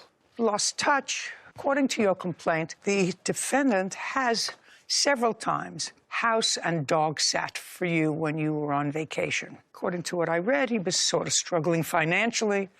You have cabin someplace. Where? In southern Missouri, in the mountains. How often do you spend there? Well, we now live there. Full-time? Yes, ma'am. How remote? Pretty remote. I would say the closest town where you could buy groceries is about 30 miles away. And you get along together that well? We yes, we do. Yes. You have neighbors? Well, we do. We don't see them. It's pretty remote. I'd hang myself. I hear you. There you go. In any event, you asked the defendant to once again house and dog sit for you. You were going for an extended 3-week trip. And he said yes, he did. You came home and were appalled at the condition of your property. Unfortunately. And so you are suing him for not only the half of what you paid him, which was $300, but you want him to be responsible for all the damage to the house. And Mr. Holcamp says, I don't know what happened. Some very bad fairies must have come into your house after I left. But when I left the house, it was okay. Just tell me when the vacation was. We left on November 13, 2023, and we returned on December 18, 2023. And Mr. Holcamp, who is Sally? I want you to think really hard before you answer my question, because I want you to know. I'm all-knowing. So I want you to tell me who Sally is. Sally is a woman that I had gotten into a relationship with. Okay. And Sally has an alcohol problem. Yes, ma'am. It's like I know it, right? Well, I don't know, but... You don't know how, but I know it. Yeah. So now you understand that we're going to be 100% square with each other. Yes, ma'am. Perfect. And you've known Sally had an alcohol problem. Yes, ma'am. You agreed to watch your friend's home. You started on November 13th. I got there on the 12th. Luke came and picked me up because my vehicle... Correct. Well, that's when he picked me up and they left. Okay. Now, when he picked you up, Mr. Kaiser picked you up, he picked you up alone. Correct. And you never discussed having a guest at the house with them. It wasn't intended to. When? She arrived twice. First time, when did she arrive? May I have just put a little bit just to preamble why she's even there to begin with. Go ahead. A day or two prior to the beginning of watching the dogs in the house, I had taken Sally to the hospital, and she was actually in the hospital still when Luke picked me up. Basically, she had congestive heart failure going on, and her cirrhosis of the liver had pretty much destroyed her liver. She's on a list apparently now for a liver transplant. So I get a call after she's gone through her detox, after they've already left. I got to get out of here. Got to get out of where? Where she's from, where she lives, her environment, to get away. She wants to quit drinking badly. And this is the most serene. This place is nirvana. I know maybe perhaps you don't like isolation, but it's heaven. Their home was just outstanding. And I wanted to get her someplace away from triggers. Hopefully she could continue her detox. That's wonderful of you, but it's not your place to open a welcome mat. You were hired to do a job. So you brought Sally, an alcoholic, to their home. How did you get her? I used a truck that they have on the farm. And you were not supposed to use that truck. Not for anything, but for only to go for provisioning groceries if you had an emergency, local. It was an emergency to me, Your Honor. Well, Somebody I not loved. just a second. It was an emergency to you, not to them. Correct. And it was important to you, and you would have some company. Your Honor, may I interject? I'm sorry to interrupt. Go. I've had issues with alcohol myself in the past. You don't have to tell me that, sir. She burned all our bridges, and I was it. She better get a good floating device, sir. Yeah. So I can move on with this case quickly because I read your answer, and, you know, your answer was really not truthful because the plaintiffs, and I read in their complaint that there were videos, and I see the screen up here. So I want you to tell me what happened with Sally. So now you've had problems with alcohol. Sally is trying to get off it, but she's already got a destroyed liver on a list waiting for a new one. You went and picked her up in violation of their request that you only use the truck for emergencies. And you go and pick her up, and the two of you get drunk in their house. I don't believe I got drunk. I might have had a drink of wine, ma'am. Okay. I have a beer. So I'm going to look at this video of their house being destroyed. Is that what I'm going to see? Yes. Okay. Roll tape. Would you like for me to explain while you're rolling? Sure. Here, I call her the homeless woman, is putting a glass top onto a propane fire pit, and it exploded after that. Here she's removing a wind guard around it, and now she's going to be brooming off the thousands of pieces of glass when she put the glass top back on the full propane. Here they went drinking. He's opening up the door. She falls out absolutely dead drunk. As she's doing that, her tights fall down to her knees, exposing her buttocks. And here he is trying to sit her up.